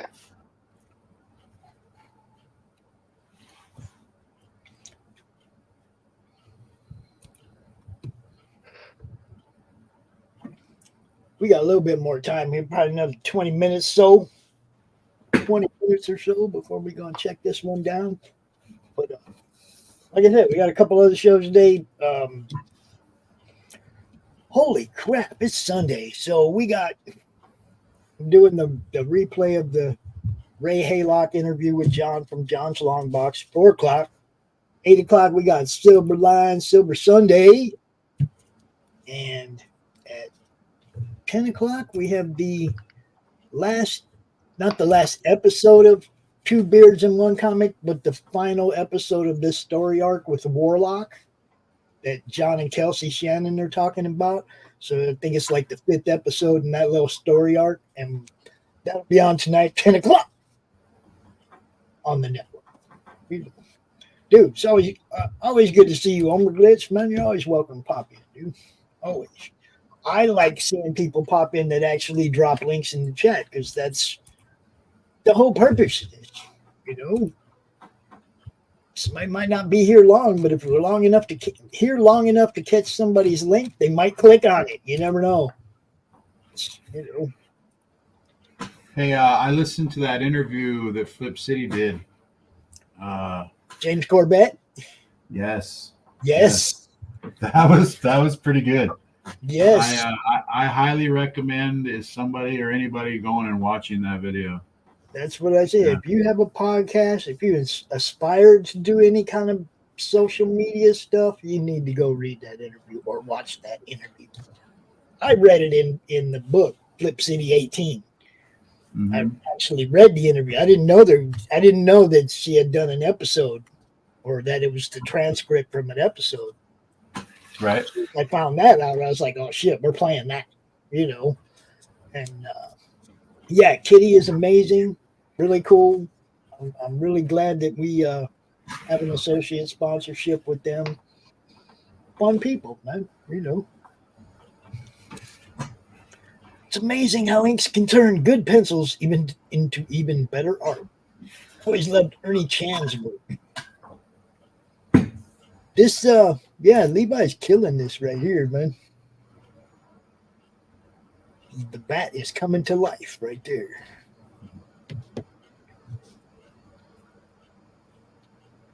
Nice. Thank you.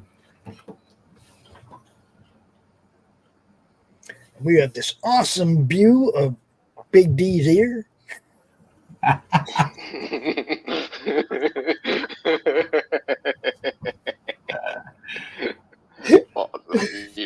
Big D.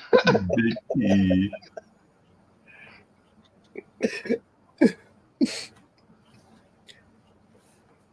And yeah, James, what you said earlier about drawing Spider-Man. Dude, Yeah. I will never draw Spider-Man. Never. There's some other things I may attempt to draw in my lifetime, but Spider-Man would never be one of them. I will say this about Spider-Man. You really don't have to worry about anatomy because you're twisting his body so much that it doesn't make any sense anyway. So might as well just augment it as well as you possibly can. Yeah, for me, it's all them little webs. Fuck that. All the little webbing on his costume.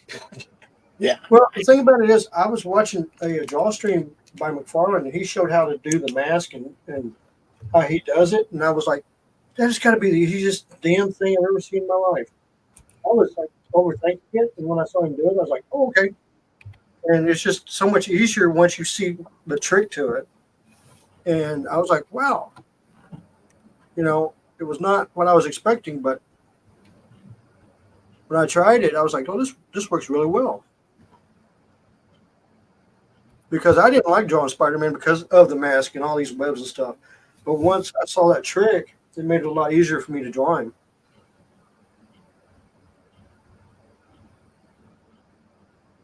Chris, you got a link to where people can find your games and comics? Drop it in the chat, please.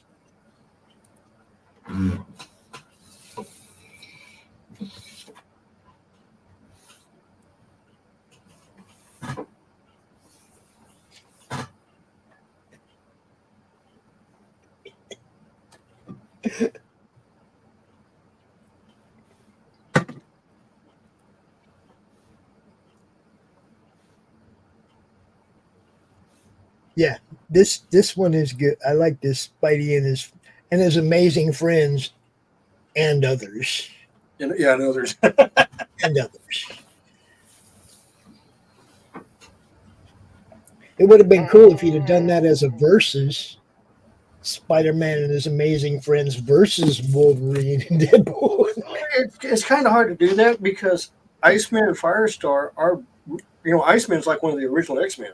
Yeah, I know. We still could do it though. It's just fucking mind control or some dumb shit. The other ones are under mind control. We have to stop them. Don't kill them though, because we're heroes.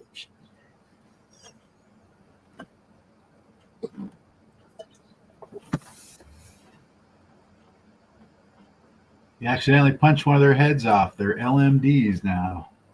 Yeah. See, that's the thing. It's like there's some people that Spider-Man can go ahead and wail on, and then there's people that he has to like hold back, right? Yep. Yeah, people don't realize just how strong Spider-Man is. You know, he's actually one of the upper strength superheroes in Marvel.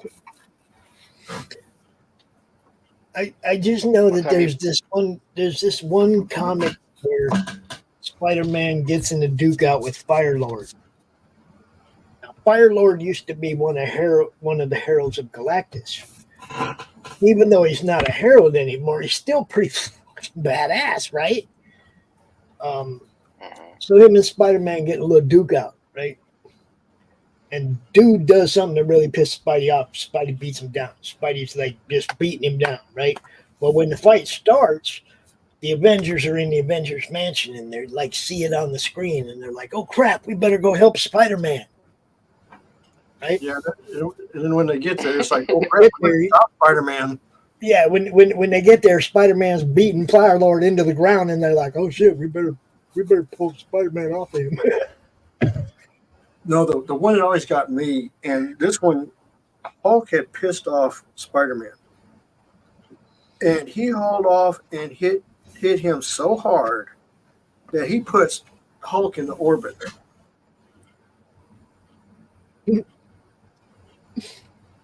I was like, holy shit. Yeah, Spidey wasn't no joke, man. He's always been a bet. You know, when it comes to fighting, Spider-Man can hold his own with just about anybody. And yeah, remember the time he beat up the Kingpin in prison? Oh, I'll tell you the funniest one was the one where he does a crossover with Superman, and he hauls off and hits Superman. And he goes, "I think I just broke every finger in my hand." Yeah.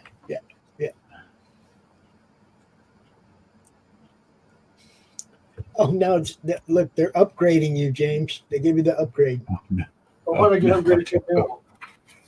The biggest D. The biggest D. Keep reading. Oh, I'll tell you the one that's going to really surprise me. It's going to say Slays. No, it's going to be follow the other Jim Lee.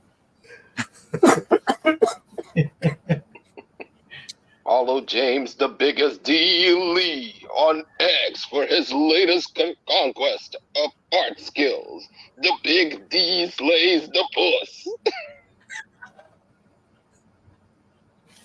Gotta stop! I'm laughing too hard. Yeah, I gotta stop. I'm laughing too hard. I don't want to mess up Taylor.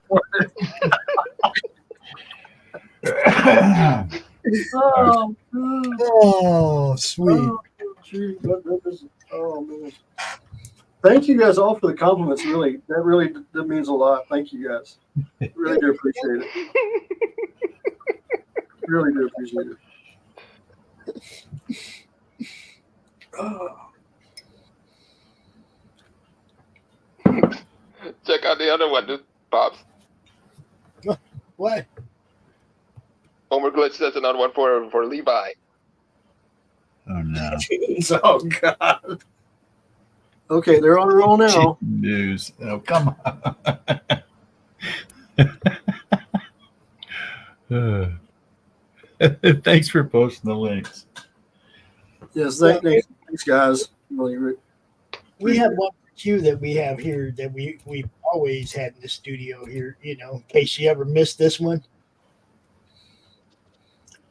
You ever hear something so stupid he shows up to tell you how pathetic humans are? Good afternoon, gentlemen. God, you just in time. Hey, Doc. Keep it going. About time you showed up. How you doing, Doc? I just got home. I'm well, thank you. How are you? Hope you had a good trip. I'm doing good. That wasn't a trip. I was just out of the house for most of the day. I was just getting ready to shut it down, but if you want to keep it going for a while, you can.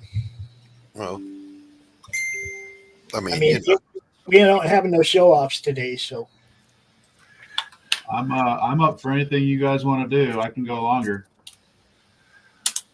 We'll keep going. all right. That way, if I have to leave, you got admin, you can keep it going. Okay, so Wait, what happened? I said, if I have to leave, you have admin, you can keep it going, right? Yes, I do have admin. I rushed back home in time to get this thing started. It's 90 degrees outside, and on this day when it's 90 degrees with humidity through the ceiling, the air conditioning in the car decided to stop working. Of course. So yeah. And yet you complain about Spokane's weather. Listen, I'll take this over freezing cold any day of the week. Come on, it's a rip roaring 63 degrees outside right now. Q, you get back here and say goodbye. You don't just leave. Did he just peace out? I don't know what happened. He's just gone. Oh, you know that. There he is. There he is. Q gave us the Irish goodbye, and he's not even Irish. Oh no, I'm not even Irish yet. See, look, where can we find Q? Never quits. Hey, Doc, I got a rare cover. Hey, nice. You can find Q on Facebook if you know his name. How's that? Hey, Doc. Yes. Take a guess at who drew this. I don't know. Did you draw that? No, I did not. But this is rare because you know why? No, I do not know why. Scott Williams did it solo. No Jim Okay. Lee. Yep. Yeah, it's his. No Jim Lee. Scott Williams by himself. Nice. Yeah, I remember old Scotty Williams. He's a good artist in his own right. I know. But he's been with Jim since the 80s. That's because he knows where his paycheck's signed at, buddy. Hey, you know what? If I was getting paid, when he's getting paid, I would be too. That's what I'm saying. Nice guy too. Real nice guy. Doc, you want to add your channels? You can. No, I can't as an admin. Yeah, you just hit that little edit button up there. Right there. I'm aware.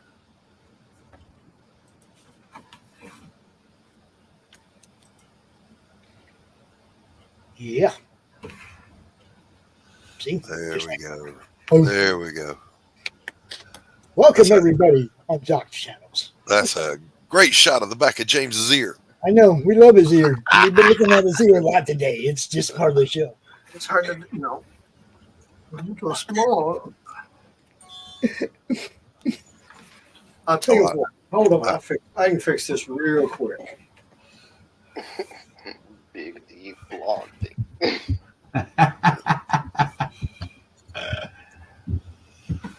Levi, how are you, sir? I am doing well. Doc, look what I found. Oh man, ghost pepper habanero. That'll wake up your guts. Yeah. Looks good, huh? Yeah, if you're ready to go toilet surfing. Dude, I don't have that issue like you guys do. Yeah, okay. What's the Scoville level on You it? don't know, Doc, you don't know how happy I was to find out that my stomach issue wasn't a you can't have spicy shit anymore issue. Nice. Hi, Carrie. I was really happy to find out that wasn't what it was. Right on. Yeah. Because, man, everybody kept saying, you need to quit eating this, you need to quit eating that. And then I found out, no, you can still have that shit. You just need to get your diaphragm fixed. Yep. So, yeah, I still get to eat the kind of stuff I like. I just had to mush it all up. Uh-oh. Hey, if Carrie's back in the chat, she owes us a topic, doesn't she? Well, she says, Doc, Yeah, here we go. Doc, you would not believe what Pop said to me on Facebook. Well, first of all, yes, I would. But secondly, why don't you tell the doctor? It was funny as hell, actually.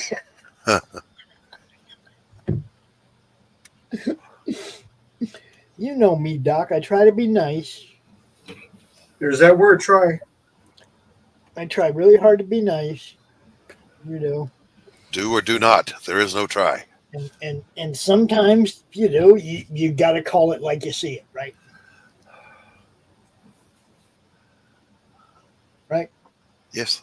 Yeah, you got to call it like you see it, you know, and that's all. That's how I did. I mean, not always. You don't always have to call it like you see it. Sometimes you can just say nothing at all. Yeah, but isn't that kind of boring? It depends on your definition of boring. Well, when we're talking about somebody who's a regular troll, it's hard not to give them a little nudge every now and then. She's a regular troll? I thought she was an English troll.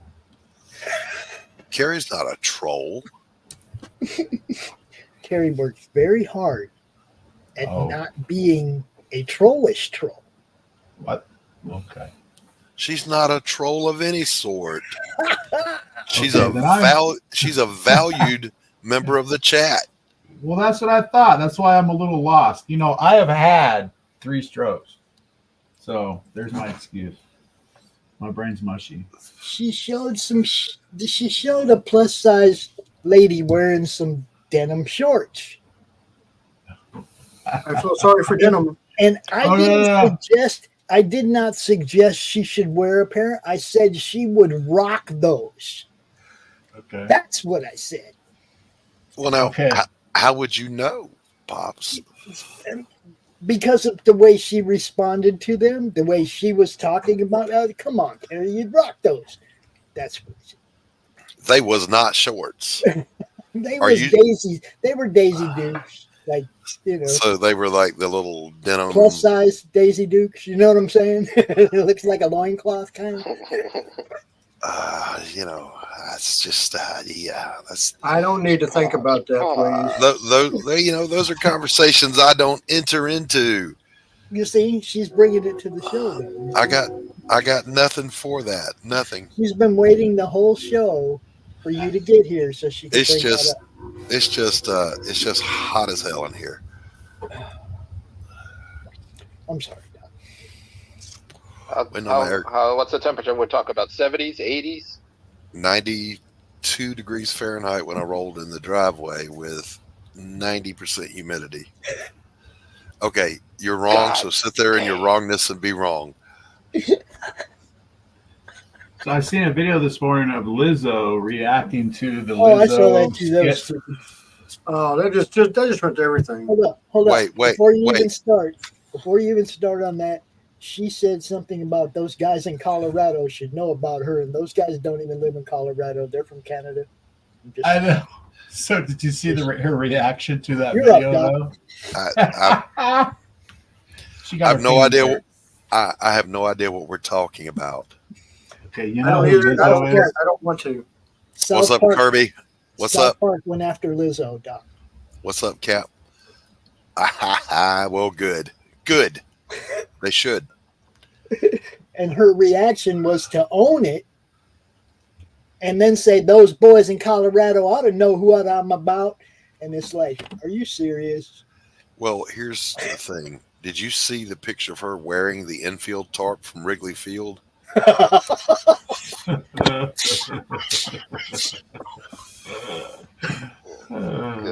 whole damn tarp.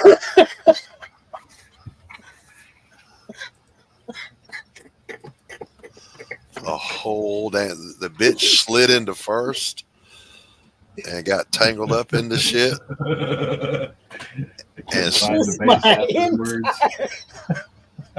she stood up. And she twerked that big ass a couple of times, caused a 5.4.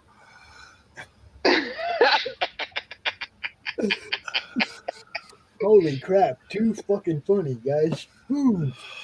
That could I be love worse. to wake up When she Godzilla. steps out of the car, she enters a new time zone. Too fucking funny. She rolls up on the red carpet in a fucking bulldozer.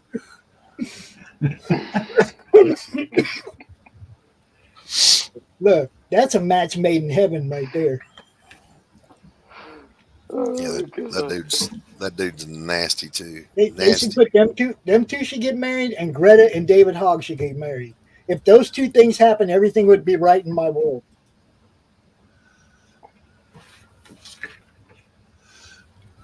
Carrie, I don't know why you decided to go that wrong, but you can sit there in your wrongness and be wrong. It will never happen.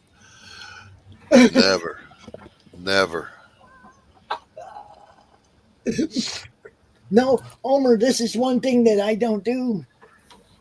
I do not EFAP anybody else's shit.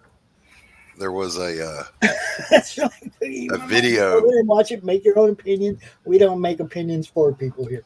A video from about 3 or 4 years ago here of the local nursing home with the old ladies twerking.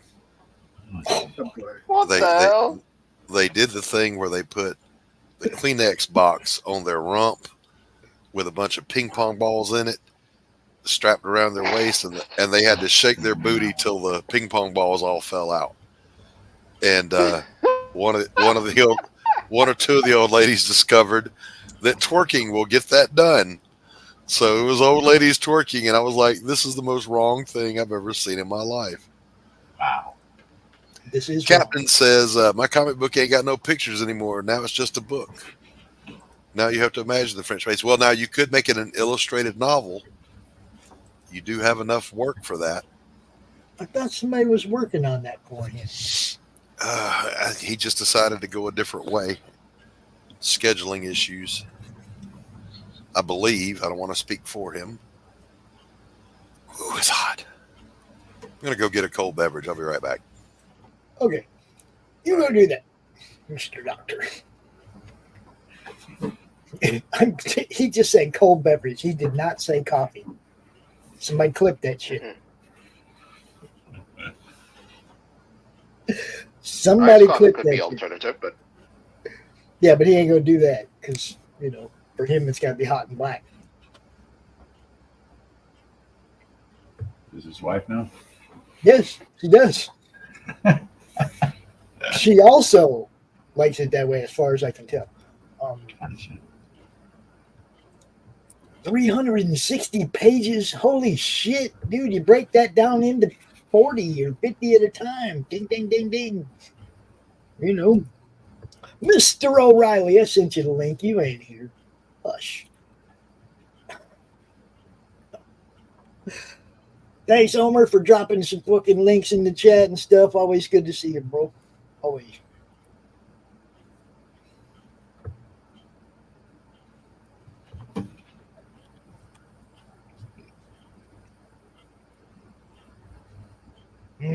Yeah. I'm All right. I'm really looking forward to trying that salsa. 360 pages a minute. Yeah, it would. Mm-hmm. I did. But 40 at a time. Yeah. Homer Glitch is out of here. See ya. Later, Homer. The most wrong thing in the world is old people's home and catching some old deer under the table. Oh, Lord. It happens.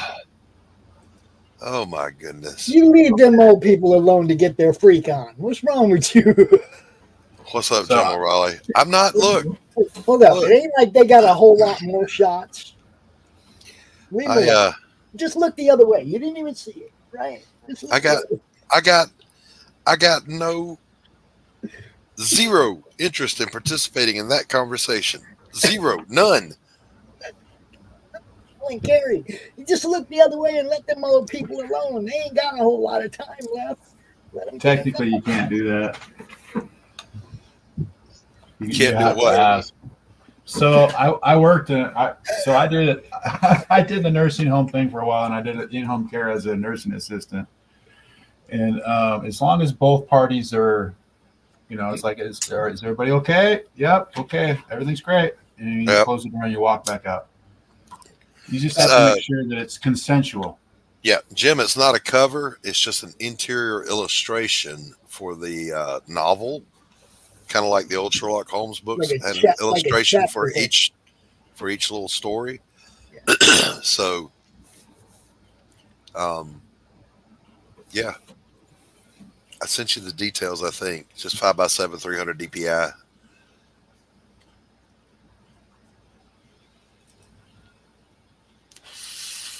I say you take panels and make your novel illustrated, just like I'm doing with mine, buddy.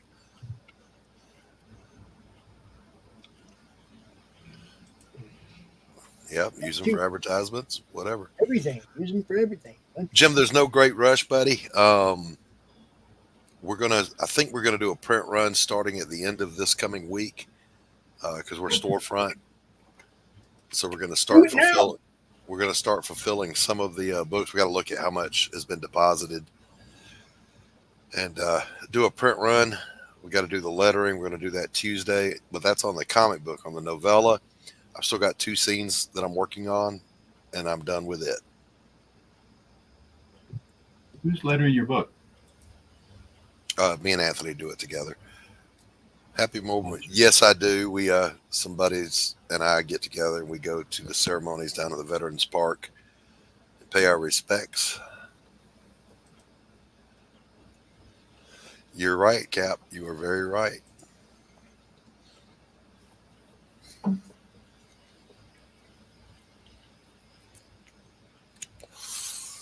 Yeah, I try never on social media. I don't make a big deal out of Memorial Day because everyone's thank you for your service. Like, no. I'm a veteran. I lived. Yeah. Memorial Days for those that didn't make it home. I started the show with that. Yeah, it's like, remember those who are gone, gave their everything. That's what this is about. Yep. And everybody that served and a lot of people that were just family or friends have lost somebody. So, be reverent, but have a good time. George Patton said, don't mourn the dead, go out and celebrate what they died for. There you go. So if you want to go celebrate, go celebrate. But, do take a minute to remember the families of people that have lost someone in your prayers and thank the good Lord. There's rough men who stand ready to do harm on your behalf. Reflect on those rights you have and those that gave their lives for you to have. There was that great quote that said, gentle people sleep soundly in their beds because rough men stand ready to do harm on their behalf. Yep.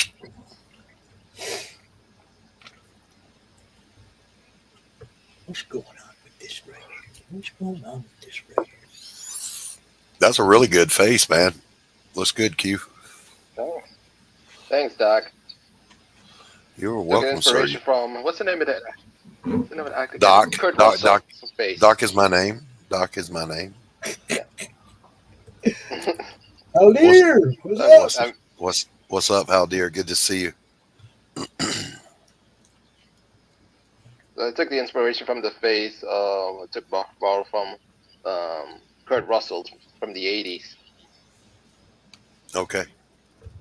I guess I'll let that slide.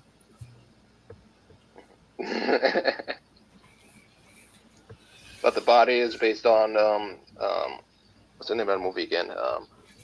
Raw Deal. Okay, all right. So bits of pieces of a bunch of pieces of old school thing together. Yep.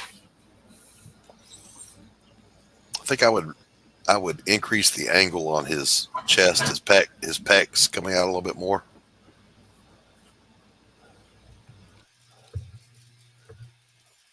Like maybe half again as much as you've got there.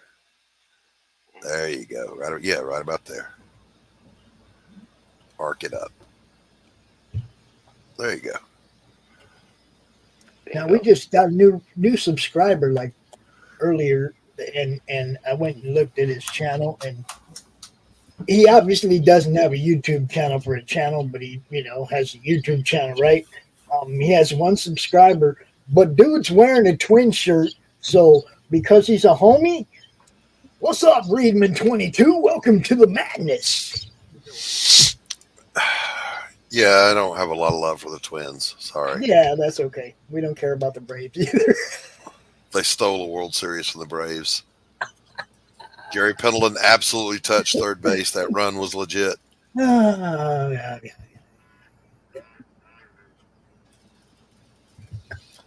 On the Jumbotron repeatedly. Poof, resin, poof, resin, poof. Stop muting me, old man. I will not be silenced. What city started this year? Atlanta last year. They didn't win, though. Who were they playing? I forget. Texas Rangers. Rangers won the whole thing last year. Yep. Braves got it the year before. And it's looking like they're headed that way again.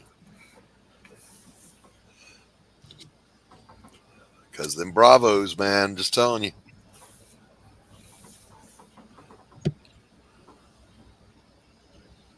You know, I never got to go to a game at that Ted Turner Stadium.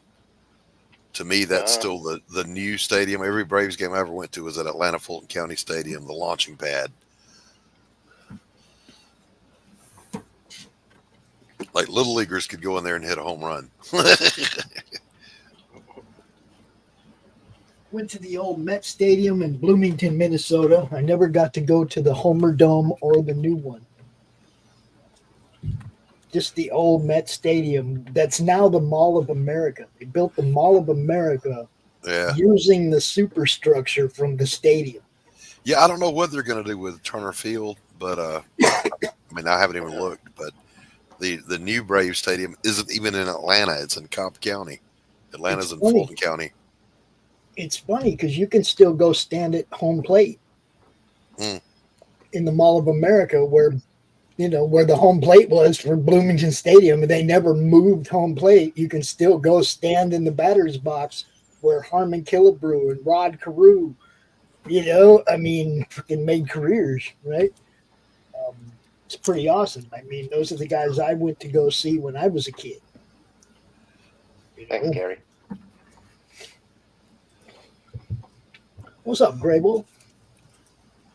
Gray Wolf in the house. Good to see you.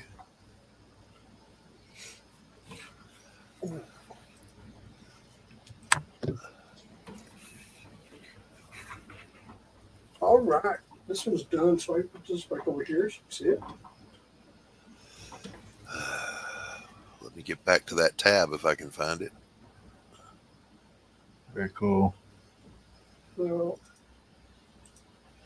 yes, I'll do this. Oh. Cool.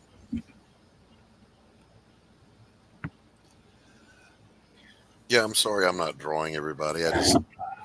I've been writing. I like Professor X hiding off in the corner, in the background there behind Spider-Man. You like that, dude? Yeah,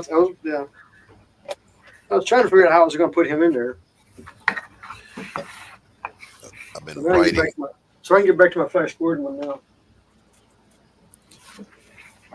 And yeah, Doc, we understand you can't draw all the time. Well, I was just going to say I've been writing for days, and when I type, I get cramps in my hands. So just holding the stylus or trying to type right now freaking hurts. I understand hand pain, trust me. Yeah, so aging ain't for the weak. It's going good, Cap. I've got 2 scenes left to write, and the novella is done, dude. Thank you for asking. Congrats. Yep.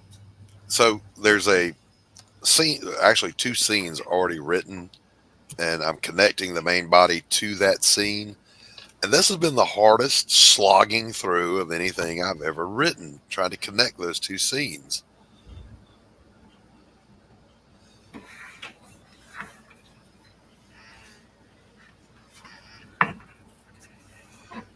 Carrie says, James Lee, speaking of Flash Gordon, have you seen the UK advert using Flash Gordon music? Yes. Cap knows. Cap knows aging is not for the weak or the timid.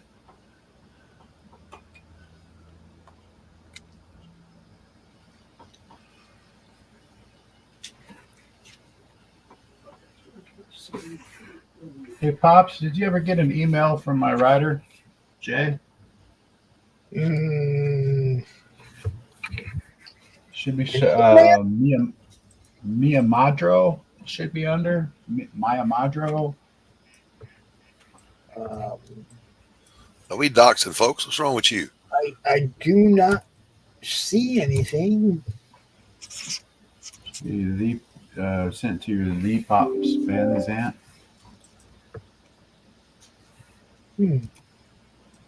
Wonder if it's in my spamalo. I never looked there, just so you know. Because there's a million freaking things there. Yeah. I look about once a month. I always forget to check there when people says, I sent you something. I'm like, I don't see it. And they'll say, check your spam folder. Oh. Yeah, and you know, I only have 600 in my spam folder. Right? Yeah.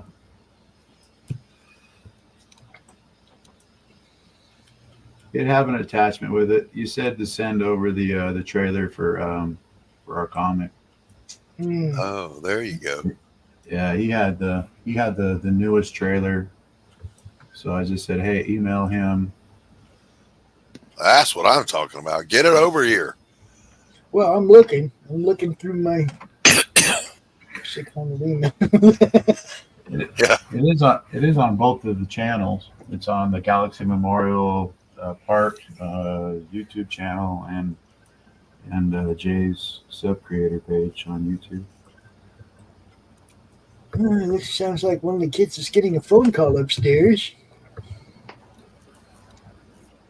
It's funny because kids will ring other kids' phones off the fucking hook, dude. Yeah. You know what I mean? They're like, they don't take that I'm not home for an answer. They just ring it, ring it. See, that's and then funny they'll to call me. back. Watch. Give it 2-3 minutes. Start again. Watch. That's funny to me because I've got some adults that'll do that. Y'all better take a hint. Oh, shit. If I don't answer, it means either I can't answer or I don't want to talk. Don't take it personal. Don't get it twisted.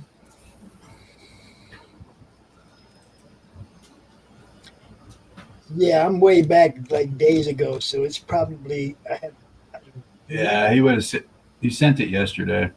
Oh, he did? So if it's not there, then something. Let me see. Some other guy's watching our video right now. Whoops. Yeah. Let me see. Well, you know, these things happen. Hey, sometimes I go through and just trash a bunch of shit because I don't know what it is too. So now I'm looking in my trash. But no, I don't see anything. Oh, it's not letting me. Okay, there we go. Let me go.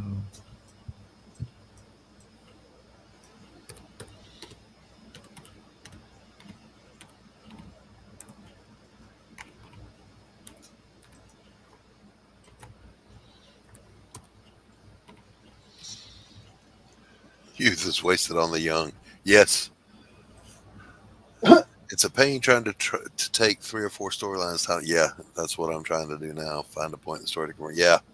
Yes, it is. I got 3 French maid stories I got to tie together. I'm sure the answer will soon come to me. Right on. Or 3 French maids. The ironic grammar error. Whoops.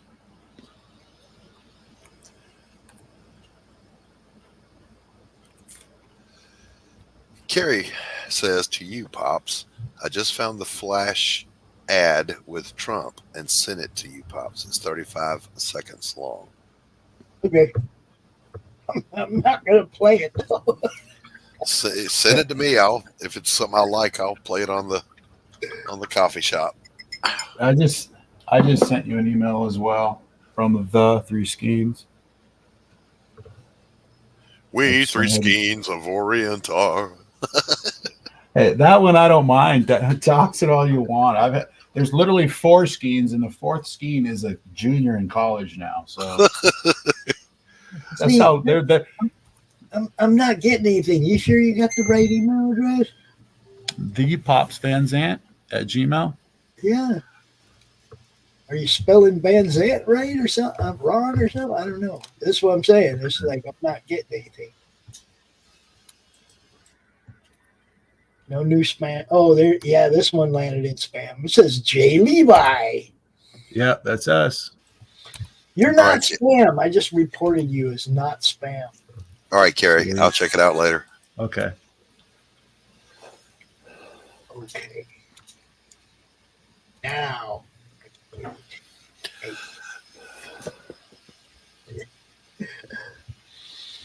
Damn, you've been going for 2 hours and 20 minutes. I did not realize it was this late.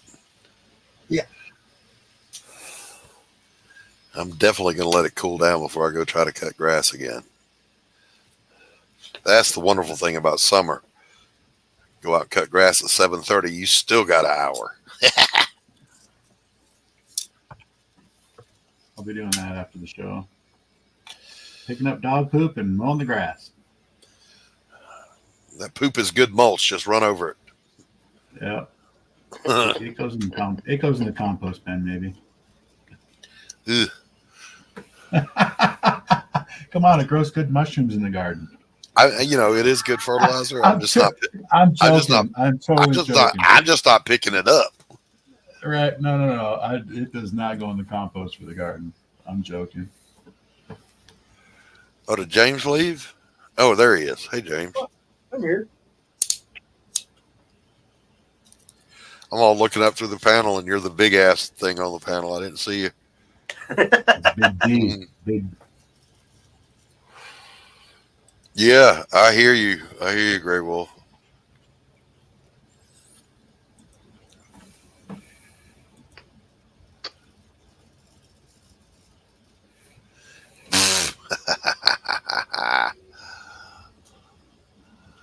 Yep. Get an inflatable woman, fill it with helium, and fly it. I dare you. Did Dad give you that kite? No, I found it under his bed.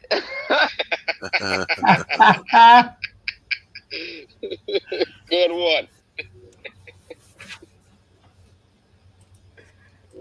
Gary.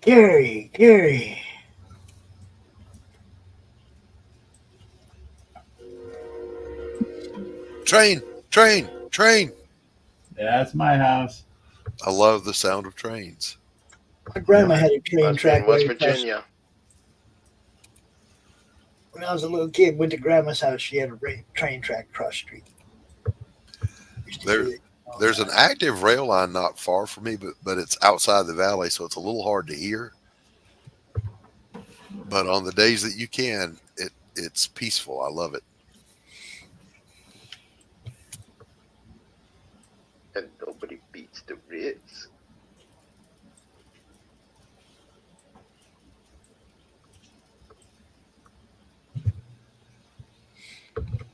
Yeah, Doc, we came out 1 o'clock like, supposed to start the show.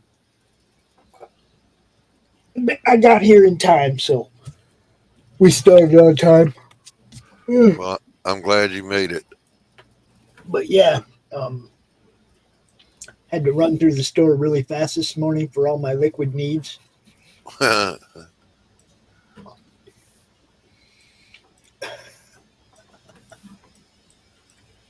What did you buy at the store? Let's see. We got some more cream of wheat because we're out of cream of wheat. Some more Ovaltine. Some more Jello. Let's see. Some hot sauce, some tortillas, and let's see where we're going. Lord. Hey, you never did. Does that hot sauce? Does it have a Scoville level on the side of it since it's ghost pepper? I don't know. Or we're just supposed to assume that's the 1.5 million. Glasses. I couldn't see it if it does. But it's pace, right? I don't expect it to be too hot. Right. It's got it. Yeah, for normal people. I'm hoping it'll be hot, but I'm not expecting it to be hot. Well, I don't know if I've told you, but I grow peppers in my garden, and I did some peppers last year that they're not Carolina Reaper hot, but they are in the 1.2 million Scoville level. I like those. And, oh yeah, yeah. I do like. I will. If I'll just do this real quick.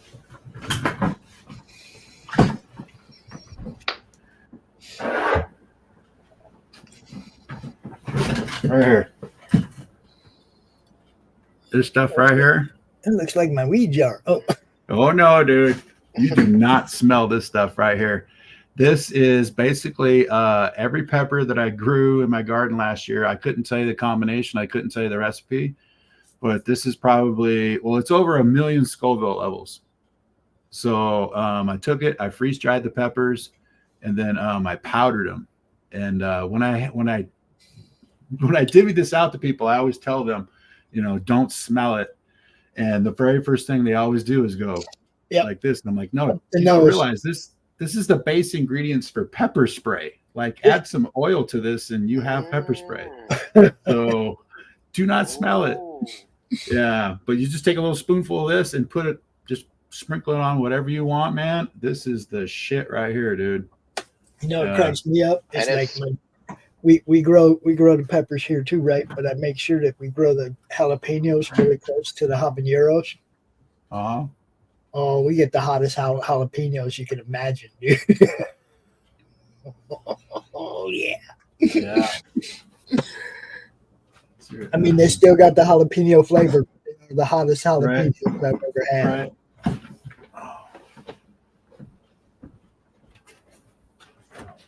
And no, Carrie, the spicy stuff doesn't bother me. It's as long as it's liquid, liquefied, I've been okay, no matter what I've been eating. It's these things right here.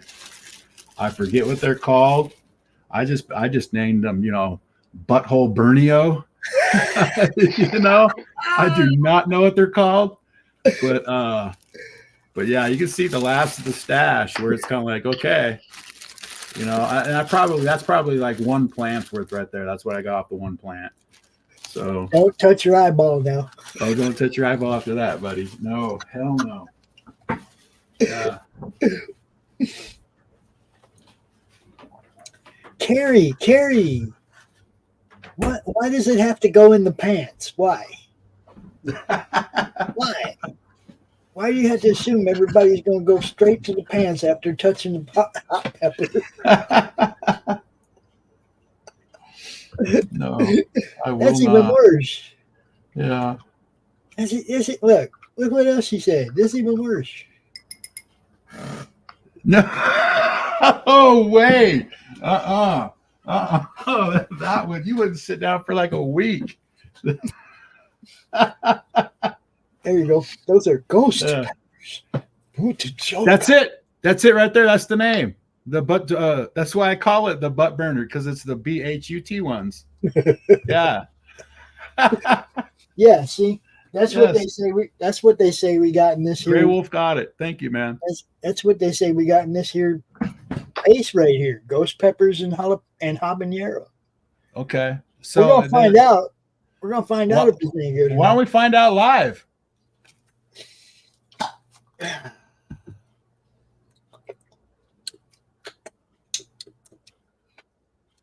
Slow down. It's all right. Yeah. Is it? So are we talking mainstream hot, or are we talking like, hey, we're professionals, this is hot? It's mix it with your refried beans for a nice spicy bean dip. Nice.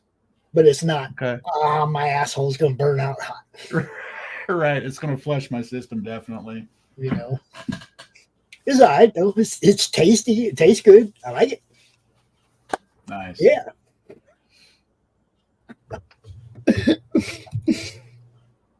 You chop peppers and then wipe your bits. Why would you wipe your? No. No, there's two entirely different things that happen at different times of the day entirely.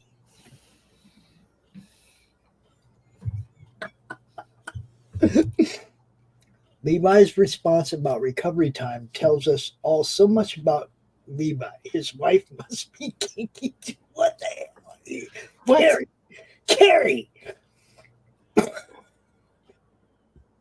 Oh my goodness. Oh my goodness. You're lucky she's outside right now. Carrie. What is up, Shadow? Trouble.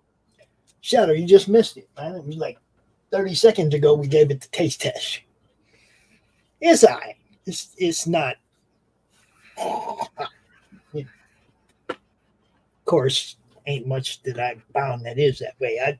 I like it putting insanity in my ramen soup. That's just I like that.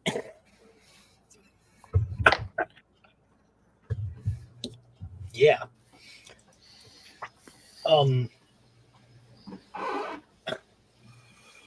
Oh my God, this chat! What the hell? I know, Doc. It's blowing up over here. This chat. I just tried the habanero sauce live though. It's not. It's all right. It ain't. It just tastes like habanero. It ain't all that. Ghost peppers and habanero paste. It's all right, but it ain't as hot as I was hoping. Ain't as hot? Not as hot as I was hoping.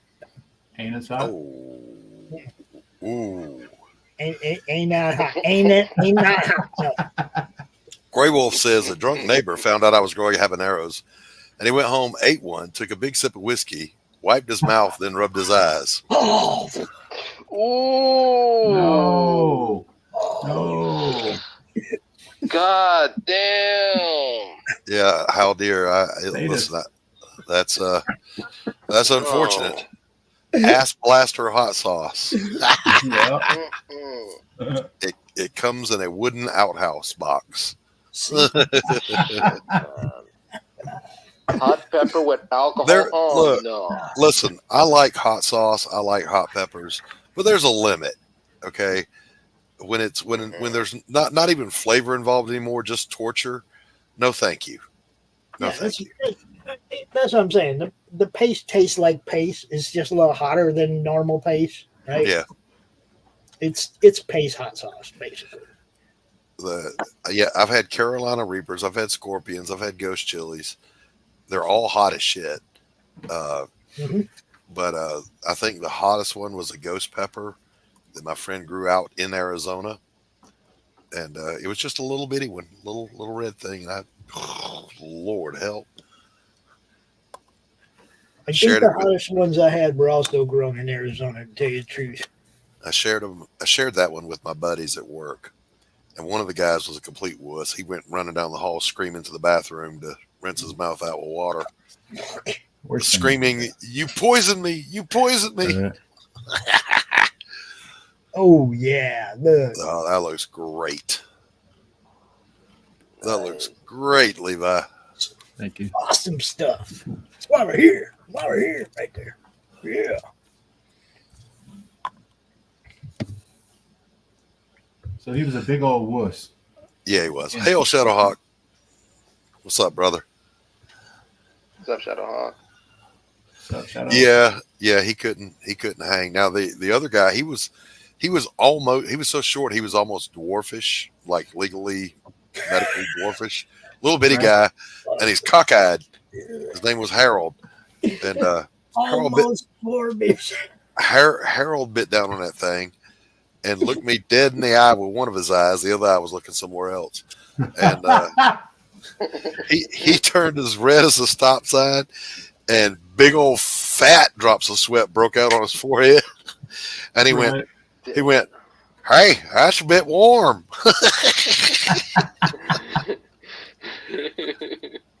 Now, I'm sure I probably look the same way, but you know.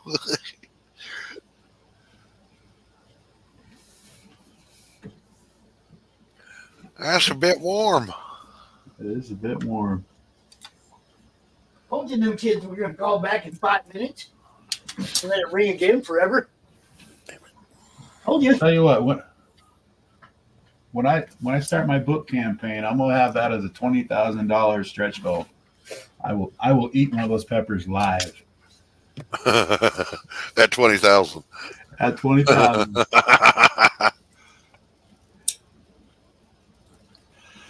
I don't know if I'll do it again. That was maybe for 20,000 I would, but it Oh was. no, I mean, we've had some shows where people have done some pretty crazy shit. You know, I remember Yeah. when the girls ate them super hot. God damn, what did them girls?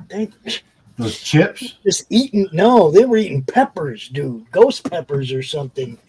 Ugh.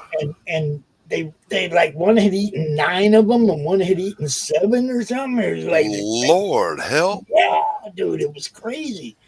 Oh man, Daphne and Nita did that shit, and then they did Oh. another one where they had a contest to see how many marshmallows they could cram in their mouth, and I think Christy Shin was on there with them for that one. Oh, that Lord. was hilarious. They used to do all kinds of crazy shit, man. Oh my God, Carrie. You know what I'm saying? Yeah, Carolina Reapers are hot. She was waiting until you got here, Doc, and then she just blew up. She was quiet as a mouse. Let me ask. When I was in high school, guy gave me a teeny little red pepper that wasn't no bigger than a cherry. Uh-huh. And I bit into that thing, and it knocked me on my ass. What is that? Is that a cayenne? Is that what that is? Was it round like a cherry? Yeah, it was round. I don't know. I don't know. Oh, I ain't never seen a round pepper. I have never known what it was. I've seen that pepper, but I can't remember exactly what it's called. I think it's called something very similar to like cherry popper or something like that. Cherry. A piquin pepper? Is that what you're talking about? I've grown them. We're trying to click on the same thing at the same time. I'll look it up, see if that's it. Pepper. Pepper looks like a cherry, but it's hot as hell. Oh, yeah, the Carolina ass reapers are great. Those are the ones, man. I mean, if you're really looking for something hot, that's the one. But Okay, yeah, that's it. 5 to 8 times hotter than jalapenos. On the Scoville scale, it's a 30 to 60,000. Okay. Yep, that was it. That was the one. Little fucker did me in.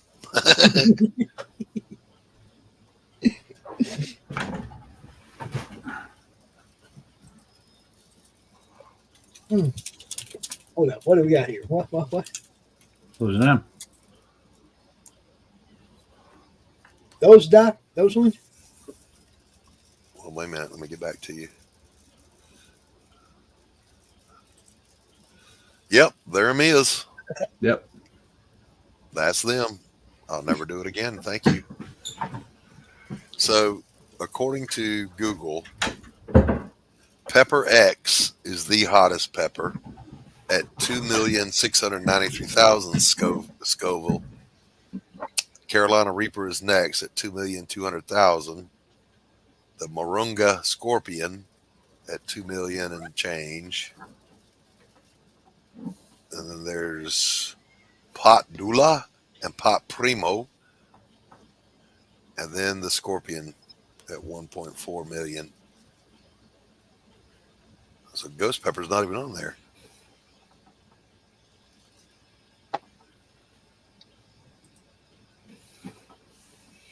Pepper X, apparently.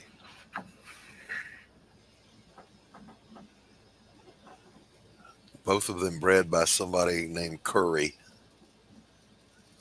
The First Grim name Reaper Steve? guy.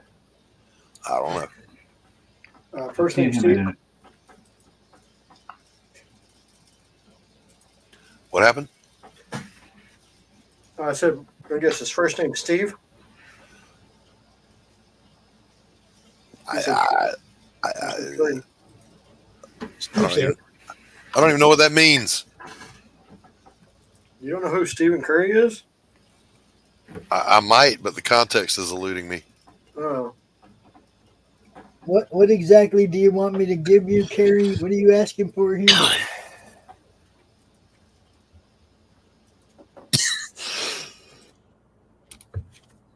What?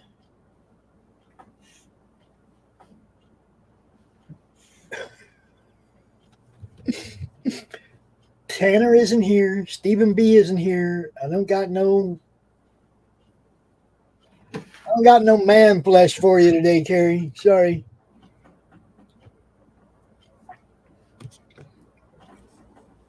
No boy toys today. Sorry.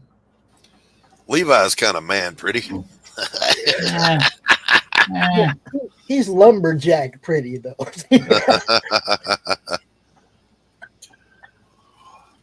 What is a peach for the ladies? That's what I'm trying to figure out. What does she want? What is she asking me? Why am I even asking her this question?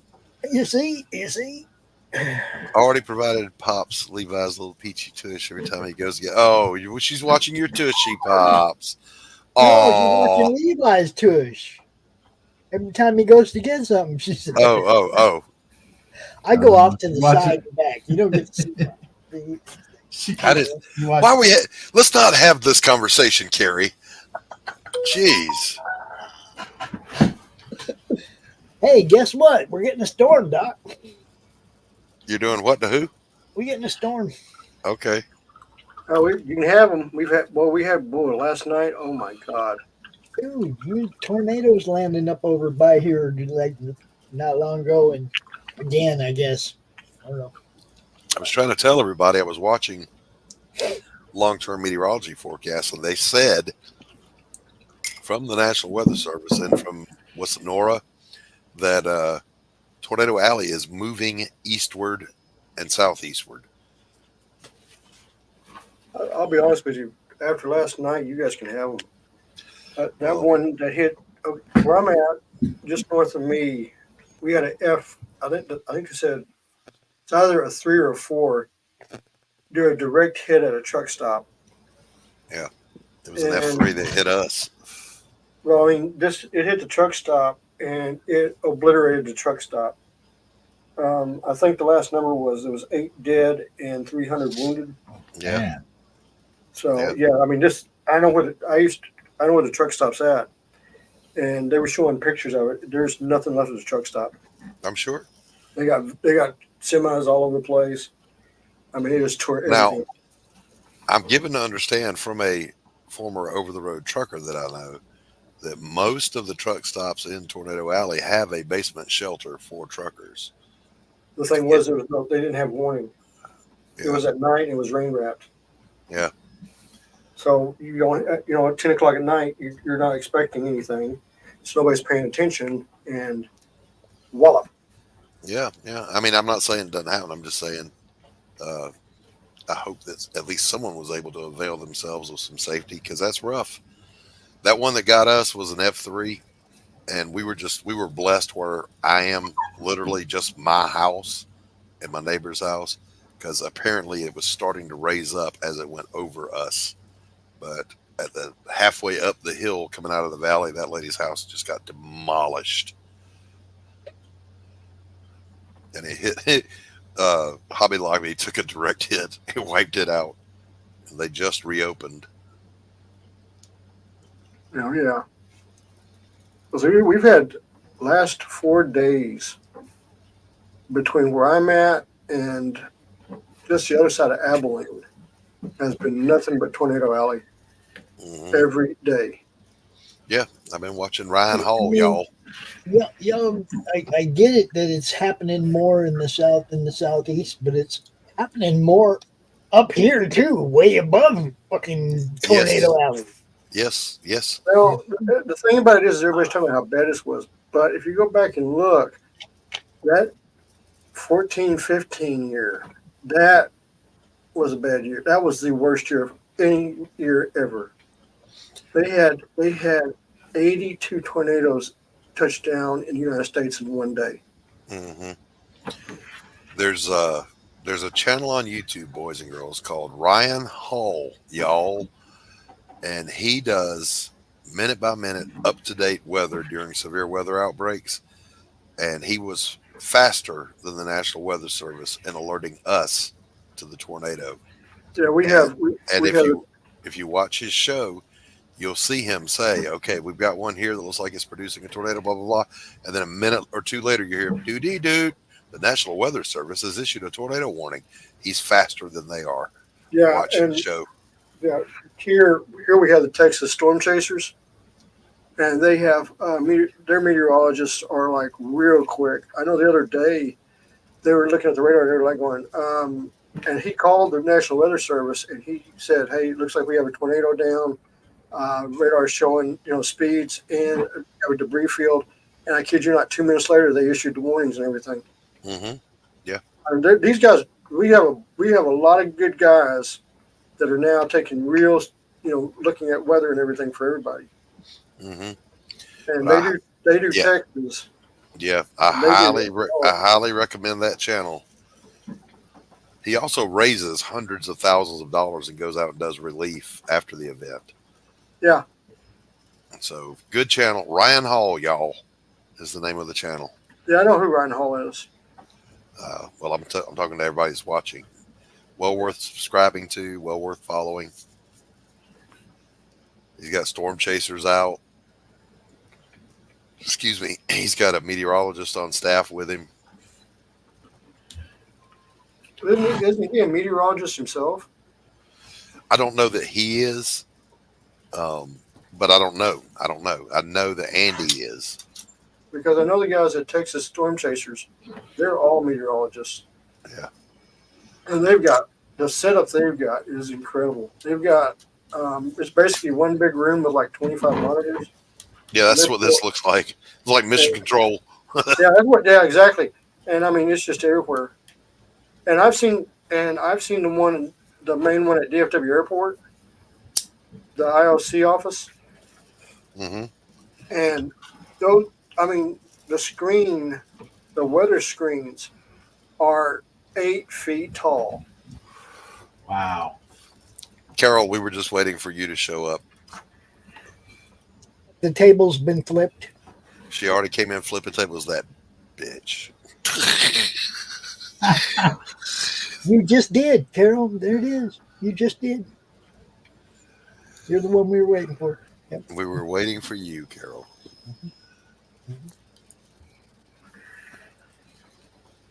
Thank you for being here. I'm not going to thank her. You get back in the basement and get back to work. Told her you could come out of there. Tree Goblin says he had a high wind once in 87. What's up, Tree Goblin? Carol, I sent you the link if you want to jump in.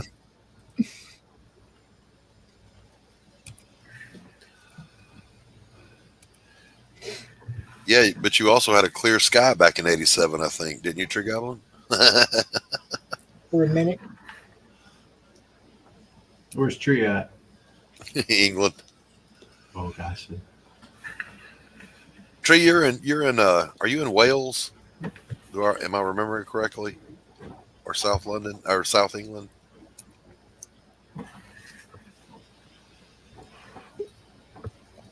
Q's back. Welcome back, Q. Thanks. Thanks, Doc. Hey, Carol.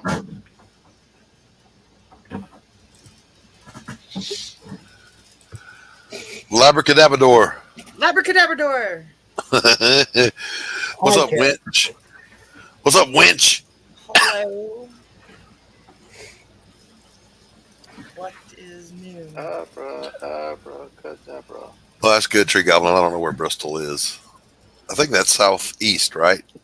Southeast England, Bristol. It's over there somewhere. It's over there. Hey, I've been trying to learn my UK cities. They have these things called maps, Doc. One of these days, I might move over there. What's up, Billy? That's where BBC locates. One of the studios from BBC. Yeah, I don't think I could bring myself to watch their TV. I'll have to bring a lot of movies with me. Doctor Who. What? No, don't even bring up Doctor Who. No. Who? Exactly. So I have an announcement. Announce it. I'm gonna have a campaign.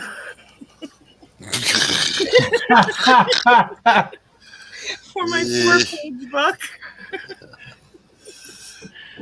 Yes, yes. Oh God, Carol. And I have a special guest that will be doing the cover.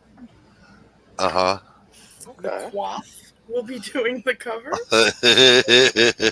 huh. She's trolling a Lazmat with a campaign. Jesus Christ. And she'll get more money than I'm getting. I mean, it doesn't have to just be a 4-page book. It could be longer if anybody wants to contribute to it. But the main story is ducks versus zombies. There's 2 words to the whole entire book: quack and ducks. Did you say ducks versus zombies? Yes. So we're talking. We're talking. Foul play. Yeah, foul play. God. Nice. There's your tagline. It's full of foul play. Yes. I don't know when I'm going to launch the campaign. The book is 50% complete. She'll finish it this afternoon. Well, the inks are done. I just got to do the coloring. And then I got to wait for the Quaff to turn in his cover. He was given free reign to do whatever he likes. But it's mostly stick figures, so don't get excited. Quack. Quack. Jesus. Carol. The Quackinator's hit again. It's not going to cost me any money to do this, so why not just do it? Jesus. If I can make $50, I make $50. I guess it depends on how. I mean, if you want people to take you seriously, you might make it an add-on to something you're doing. But you know what I mean? Well, I mean, we got Wiggles book out there. Yes, and why can't I have my Ducks vs. Zombie book out there? And Jabba got his out. Yeah, Jabba's got a 1-page book. Wiggles got a 4-page book. What? And Jabba's he's book made came like out with $800. Quaff's book, though. And It wasn't a campaign of its own. It came out with Quaff's book. I have it. I know. That's what I'm saying. It's Carol, you go for it if you wanna. If you wanna troll that hard, you troll. oh, I'm gonna do it. Yeah. I mean, if others want to add on and jump in on this troll campaign, I'm. Jesus. We'll talk. I gotta contribute. Wait. Ducks and zombies. When did trolls get involved in this? Oh my gosh. I thought you said this was ducks and zombies. Now we got trolls involved. Oh, well, it's a troll campaign. I mean, we could put trolls in it. I mean, if you want to write trolls versus ducks, it's got to be something against ducks. Ducks. It's going to be fun. But if Wiggles' book can make $800, I'll be happy if I make like $50. And then I could say I had, I could do cockfights. Creator own. Why does this sound like birds in a feather all together? It's a lot of cocking around here. Oh man, I spilled my bowl. Party foul. Huh?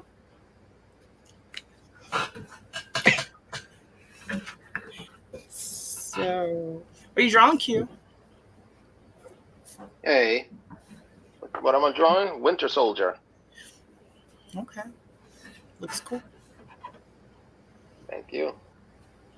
Backgrounds will show up in a minute now, or in a while.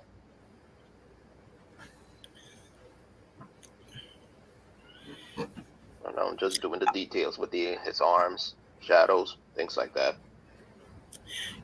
You're right, Tree Goblin. I'm sorry. I forgot the numbers. Backer 486. 4086 is his actual name.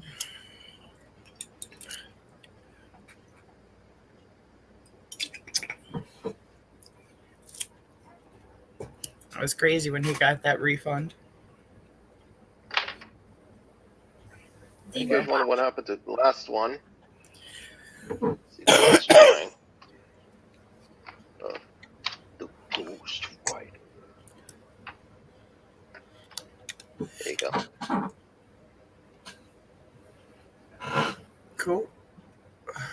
I like it. What are you going to do with it?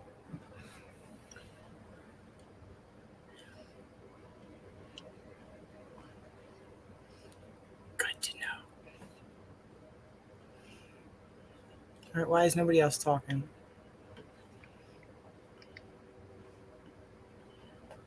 Did everybody else drop out? Apparently. No, I'm still here. I'm trying to focus on. Apparently everybody's dead but us.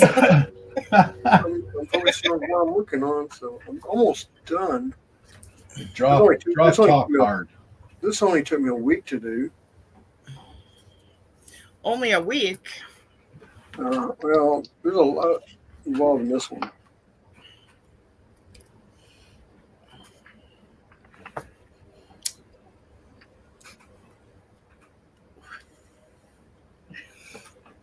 It took me 15 minutes to draw my entire comic book. Nobody likes a bragger.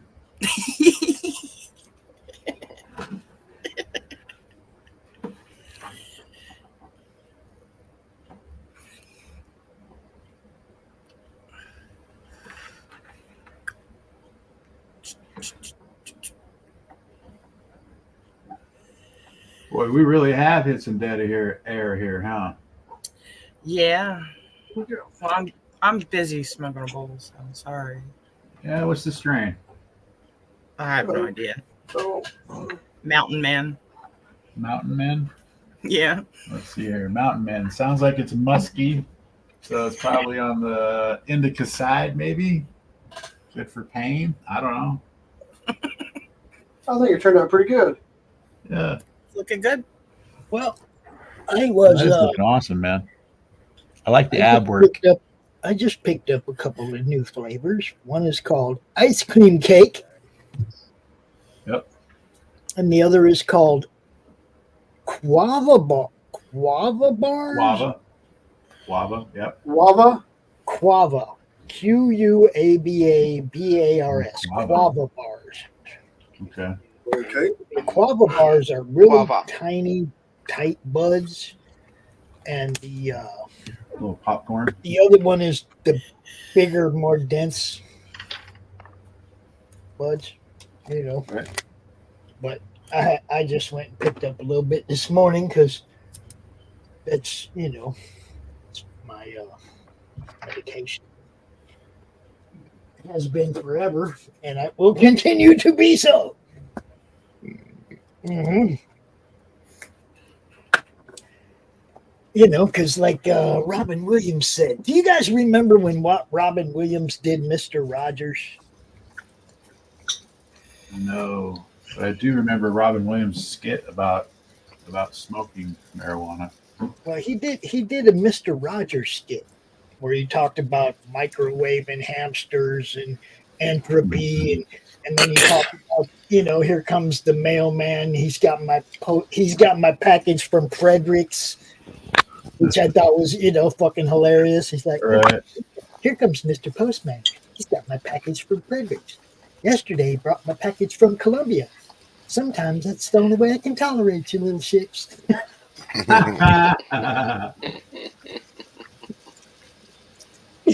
Yeah, my package from Columbia or wherever, California, wherever. He's talking about the people that get their animals stoned. He's like, do not get your dog stoned. He's not that high on the evolutionary scale to begin with. Yeah, he's like, these people are so stoned they could eat kitty litter and go, that's real country. I'm looking at it like this. If a dog wants to get high, he will just go eat something that'll get him high, right? Right. I don't think weed gets you high unless the weed has activated the THC, So it's not like eating it's going to get you high. No, you got to attach it to a fat molecule or a sugar molecule or something, yeah. Unless it's there is the one drink that involves mangoes. There's something happens in the process of oh God, I really don't want to explain this on the internet. But mango and I like mangoes. I understand. Yeah, they okay. So mangoes has myrcene in it. Myrcene is the chemical that dilutes the blood layer of the brain. So there is a drink somewhere in Asia that mixes fresh green cannabis, non-activated, with mango, And something happens in the process of mixing those two together that the actual, it's the one time where cannabis will affect you without having to be attached to a sugar or fat molecule. Well, they also say that eating mangoes, fresh mangoes, after Yes. smoking will intensify. Yes, yeah, because of the myrcene inside of the mango. Like some of See, you dumbasses that didn't is need to know that. far deeper dive into weed lore than was necessary. Oh, it's not I'm lower. just saying, It's there's scientific probably evidence. some dumbasses out there that didn't need to know that they could get their weed high intensified, but there you have it. Well, if you're going to have an edible, you probably want to eat a piece of mango to go with it. Yeah. Lord. Yeah, like I said, it's probably something not for the Draw channel. But everybody knows me. What can I tell you? Too late now. Everybody knows me. Everybody. Well, talking about it and giving out recipes is two different things, you know? Everybody knows me. What can I tell you?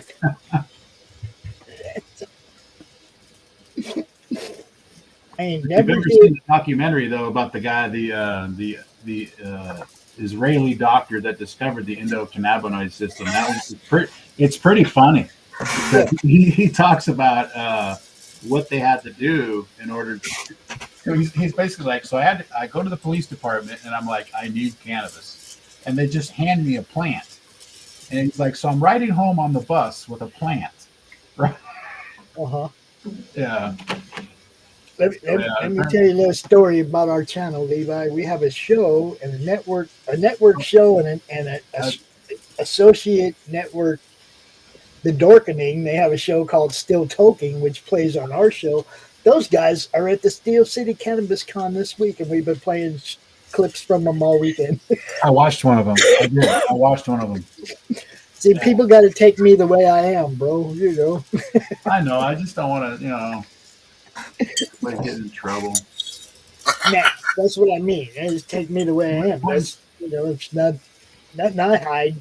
There's nothing I ever hid. So. There was a point in time where you kind of had to. I mean, so somebody once said to me, an older fellow once said to me, the only potheads I know are idiots. And I'm like, that should just tell you that the smart potheads are well put together humans. Because I guarantee that, like, you might know one pothead that's a complete freaking idiot. He's an idiot off a pot.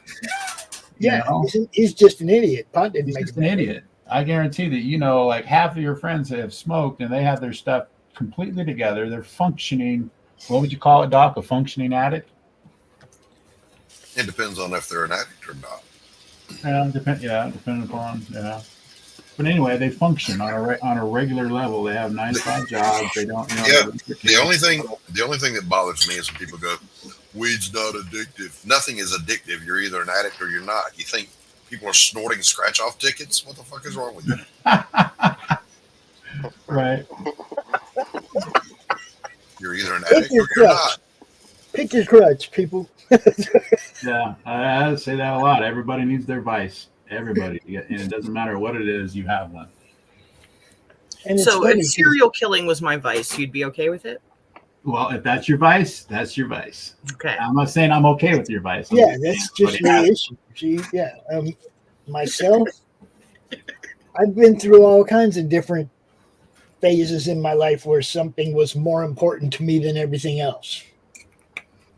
Okay, not necessarily drugs or whatever, but like I like to play poker. There was a period in my life where I played poker all the time, but I did it because I won. When the game wasn't going my way, I just didn't play. You know what I mean? It's like I'd have massive winning streaks, and then I'd have a real short losing streak, and then I'd quit for a while. And then when I'd get back in, I'd have massive long winning streaks and then a little short losing streak, and I'd quit because I didn't let myself go down that road. And it's the same with drugs. Like when I was young, I watched all my friends doing cocaine. All my friends were older than me, and they were all doing cocaine. And they all had houses and boats and shit, right? And as the couple of years would go by, dude sold his boat, dude lost his house, dude this, dude that. And it's like, I didn't want to be that dude. So it's really easy for me to not do cocaine because I watched what I was doing to all my friends, right? Sometimes you just got to be observant to what's going on around you, you know? Yep. Name was not Carol. That's how I never got caught up in that one because it was like, whoa, those guys are all just going broke doing that shit. And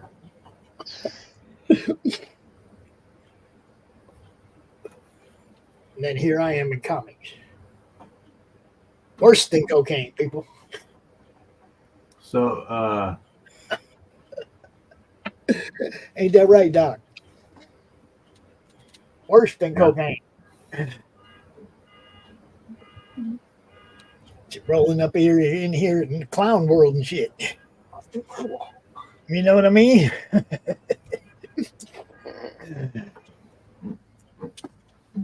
Is it me or we've been in a draw stream for 3 hours? It's been yes. 3 hours. Yes, Three it's hours. been 3 hours. Yeah.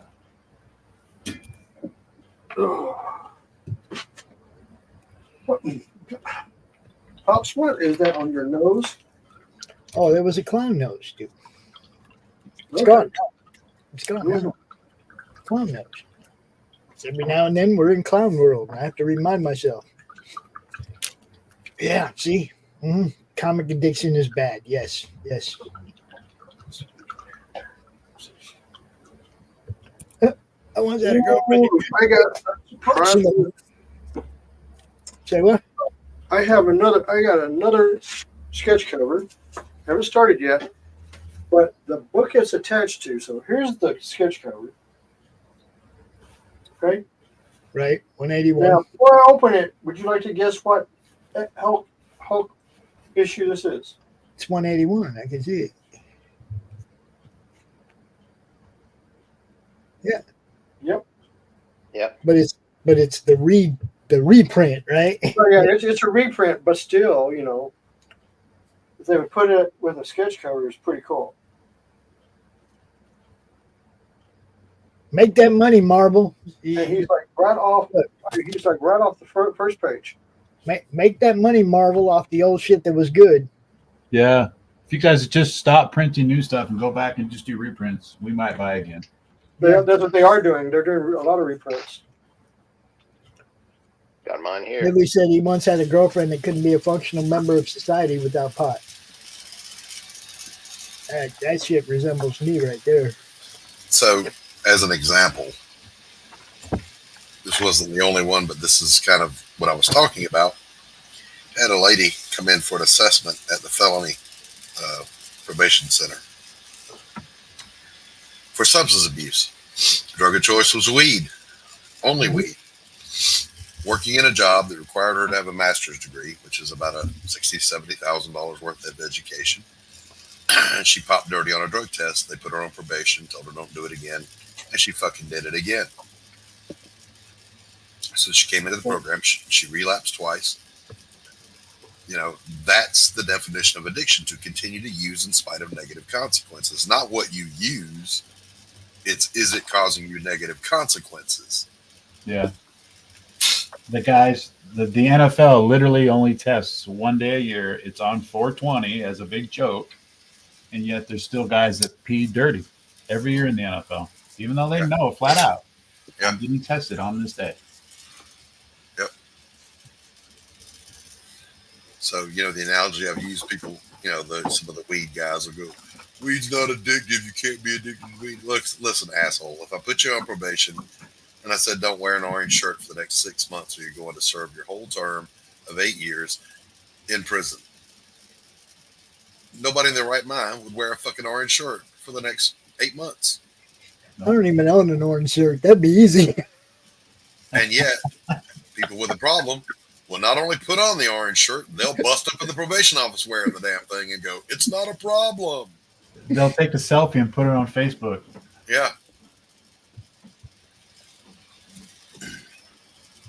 Addiction is what it is, boys and girls. Doesn't matter. Dope is dope. Doesn't matter if the thief gets in through the chimney or the basement, you still getting robbed. Yep. All right. That eraser sounds like a little tiny motorcycle. Yeah. And then there's Carol. What about Carol? A whole different kind of addict. Carol has a real life Karen next door. I do. And security, the property manager's office, they spoke with her, and she is no longer allowed to speak to me directly. Good. Oh, that looks great, brother. Look at that. Go, boy. Pretty cool. I could do that. Yeah. Okay, Carol, get right on that, will you? I just don't want to. I could do that if I wanted to. We'll do it. Do that I don't want to. I just don't want to. Exactly. I want to do it. Shut up, I can draw. Hey, Levi, to your right, those recessed cups, are those holders for your supplies? Yes. Oh, Yeah. I love it. That's a nice setup, man. Yeah, it's just all yeah. Very cool.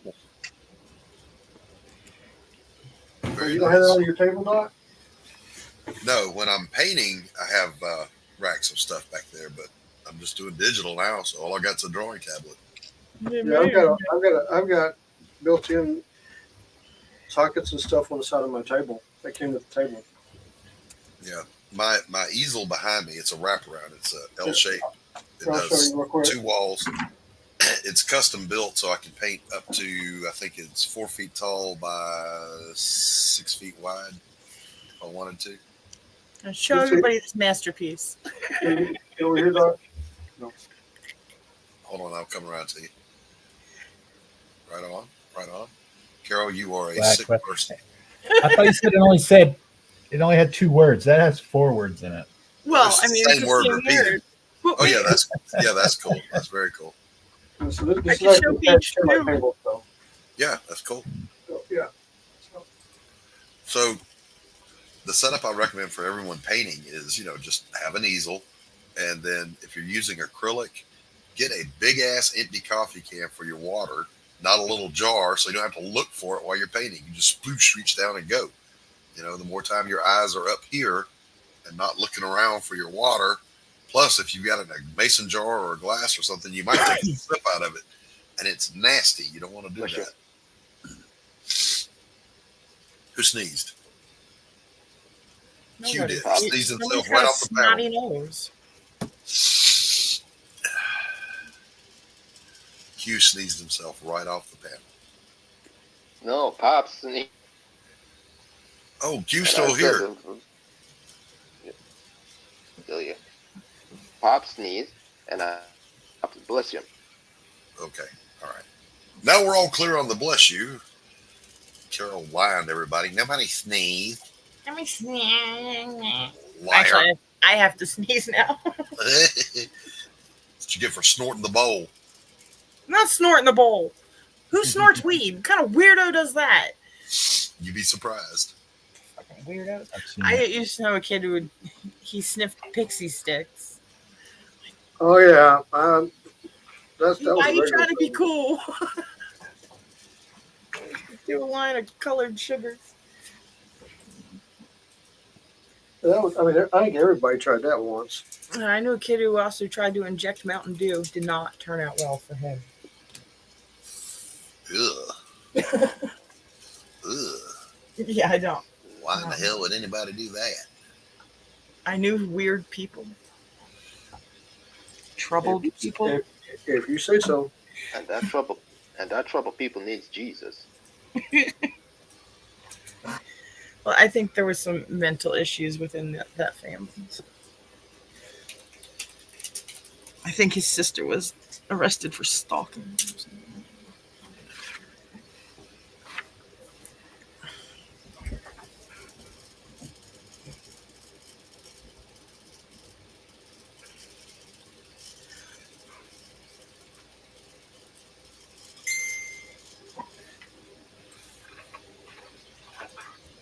What, you didn't like my Zuck book?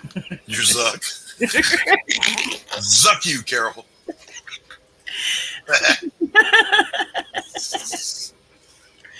Wench. Oh,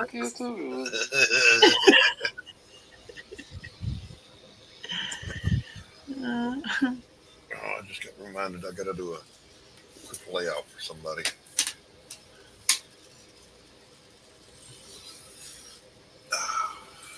Fire up the old clip studio here. Yeah. Yeah.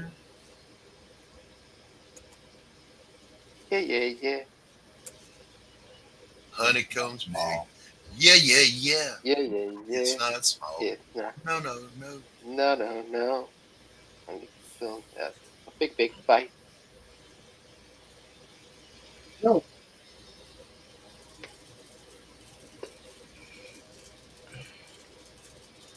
Oh my god, that's awful. I say no. I say no. Zuck. What? I say no for a reason. I say no because gotta have my pops. Oh, Whatever. Pops. Gotta have my pops. Whatever. Fuck that.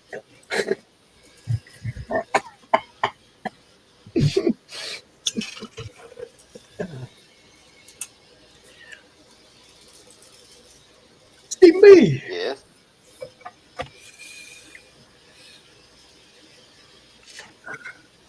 Old cat in the chat. What's up, brother? What's up, Stephen B? I sent him the link. I don't know if he's at work or not. But I sent him the link.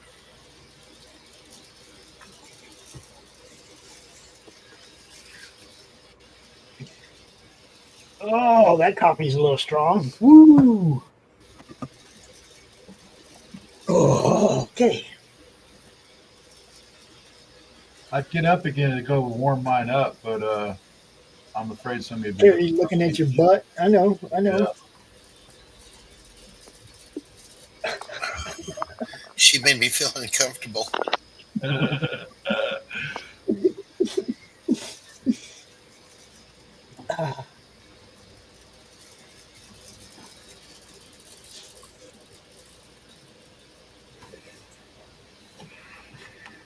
Myself, guys, I'm about to check out. It's really, really dark out there.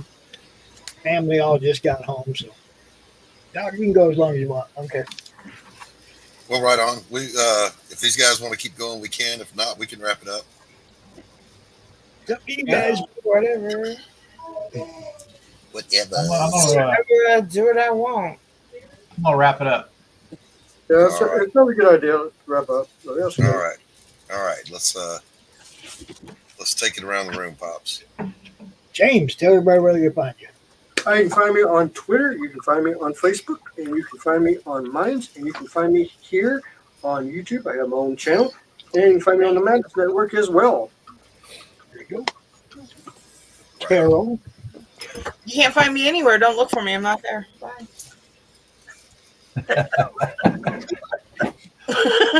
You can find me at on Twitter at Levi Skeen, or you can go give my comic book a follow, GMP Comic at GMP Comic on Twitter, Galaxy Memorial Park, everywhere else. Yeah. Cool. Doc. I am the Doctor. You can find me here on YouTube, Doc Blalock. I'm the only one on YouTube. Doc Blalock 8404 over on the Twitter, and I do a show every Wednesday, 1 p.m. Eastern Standard Time, Doc's Coffee Shop. Be sure to tune in. There you go. Q. Yeah. You can always find us here in the Madness Comic Network on YouTube and Roku.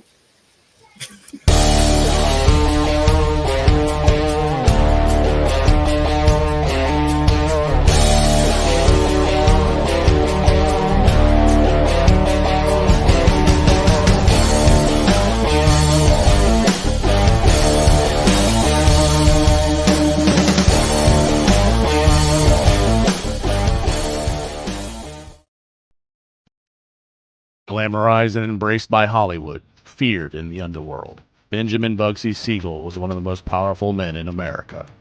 He was also one of the most hated. The man who gave birth to Las Vegas was gunned down in the luxurious home of his glamorous lover.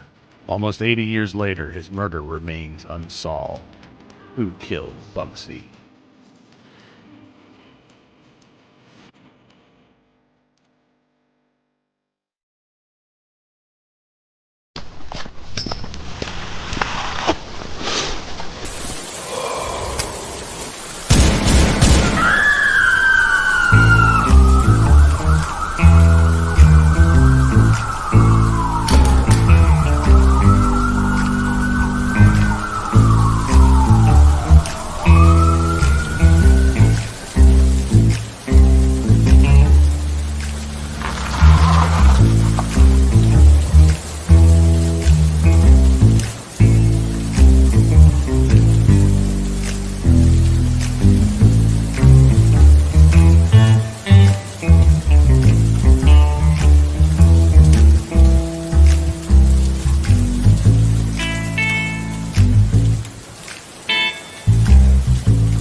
Evil, billions of years old, wages war on the universe. Entire star systems are vanishing without a trace, leaving devastation in their wake. Nexus, the intergalactic guardian of lost souls, must stop the unnameable terror and its expanding scourge of destruction. The totality of everything in existence will collapse upon itself if he fails. With the fate of the cosmos in the balance, Nexus must confront his most dangerous adversary yet. Can he save creation from total and certain destruction, or will darkness reign supreme? Find out in Nexus Scourge, the all-new epic sci-fi adventure from Eisner-winning co-creator Mike Baron, exploding with Kelsey Shannon's dynamic artwork. Available now at baroncomics.com.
logistics, getting it done, getting it there.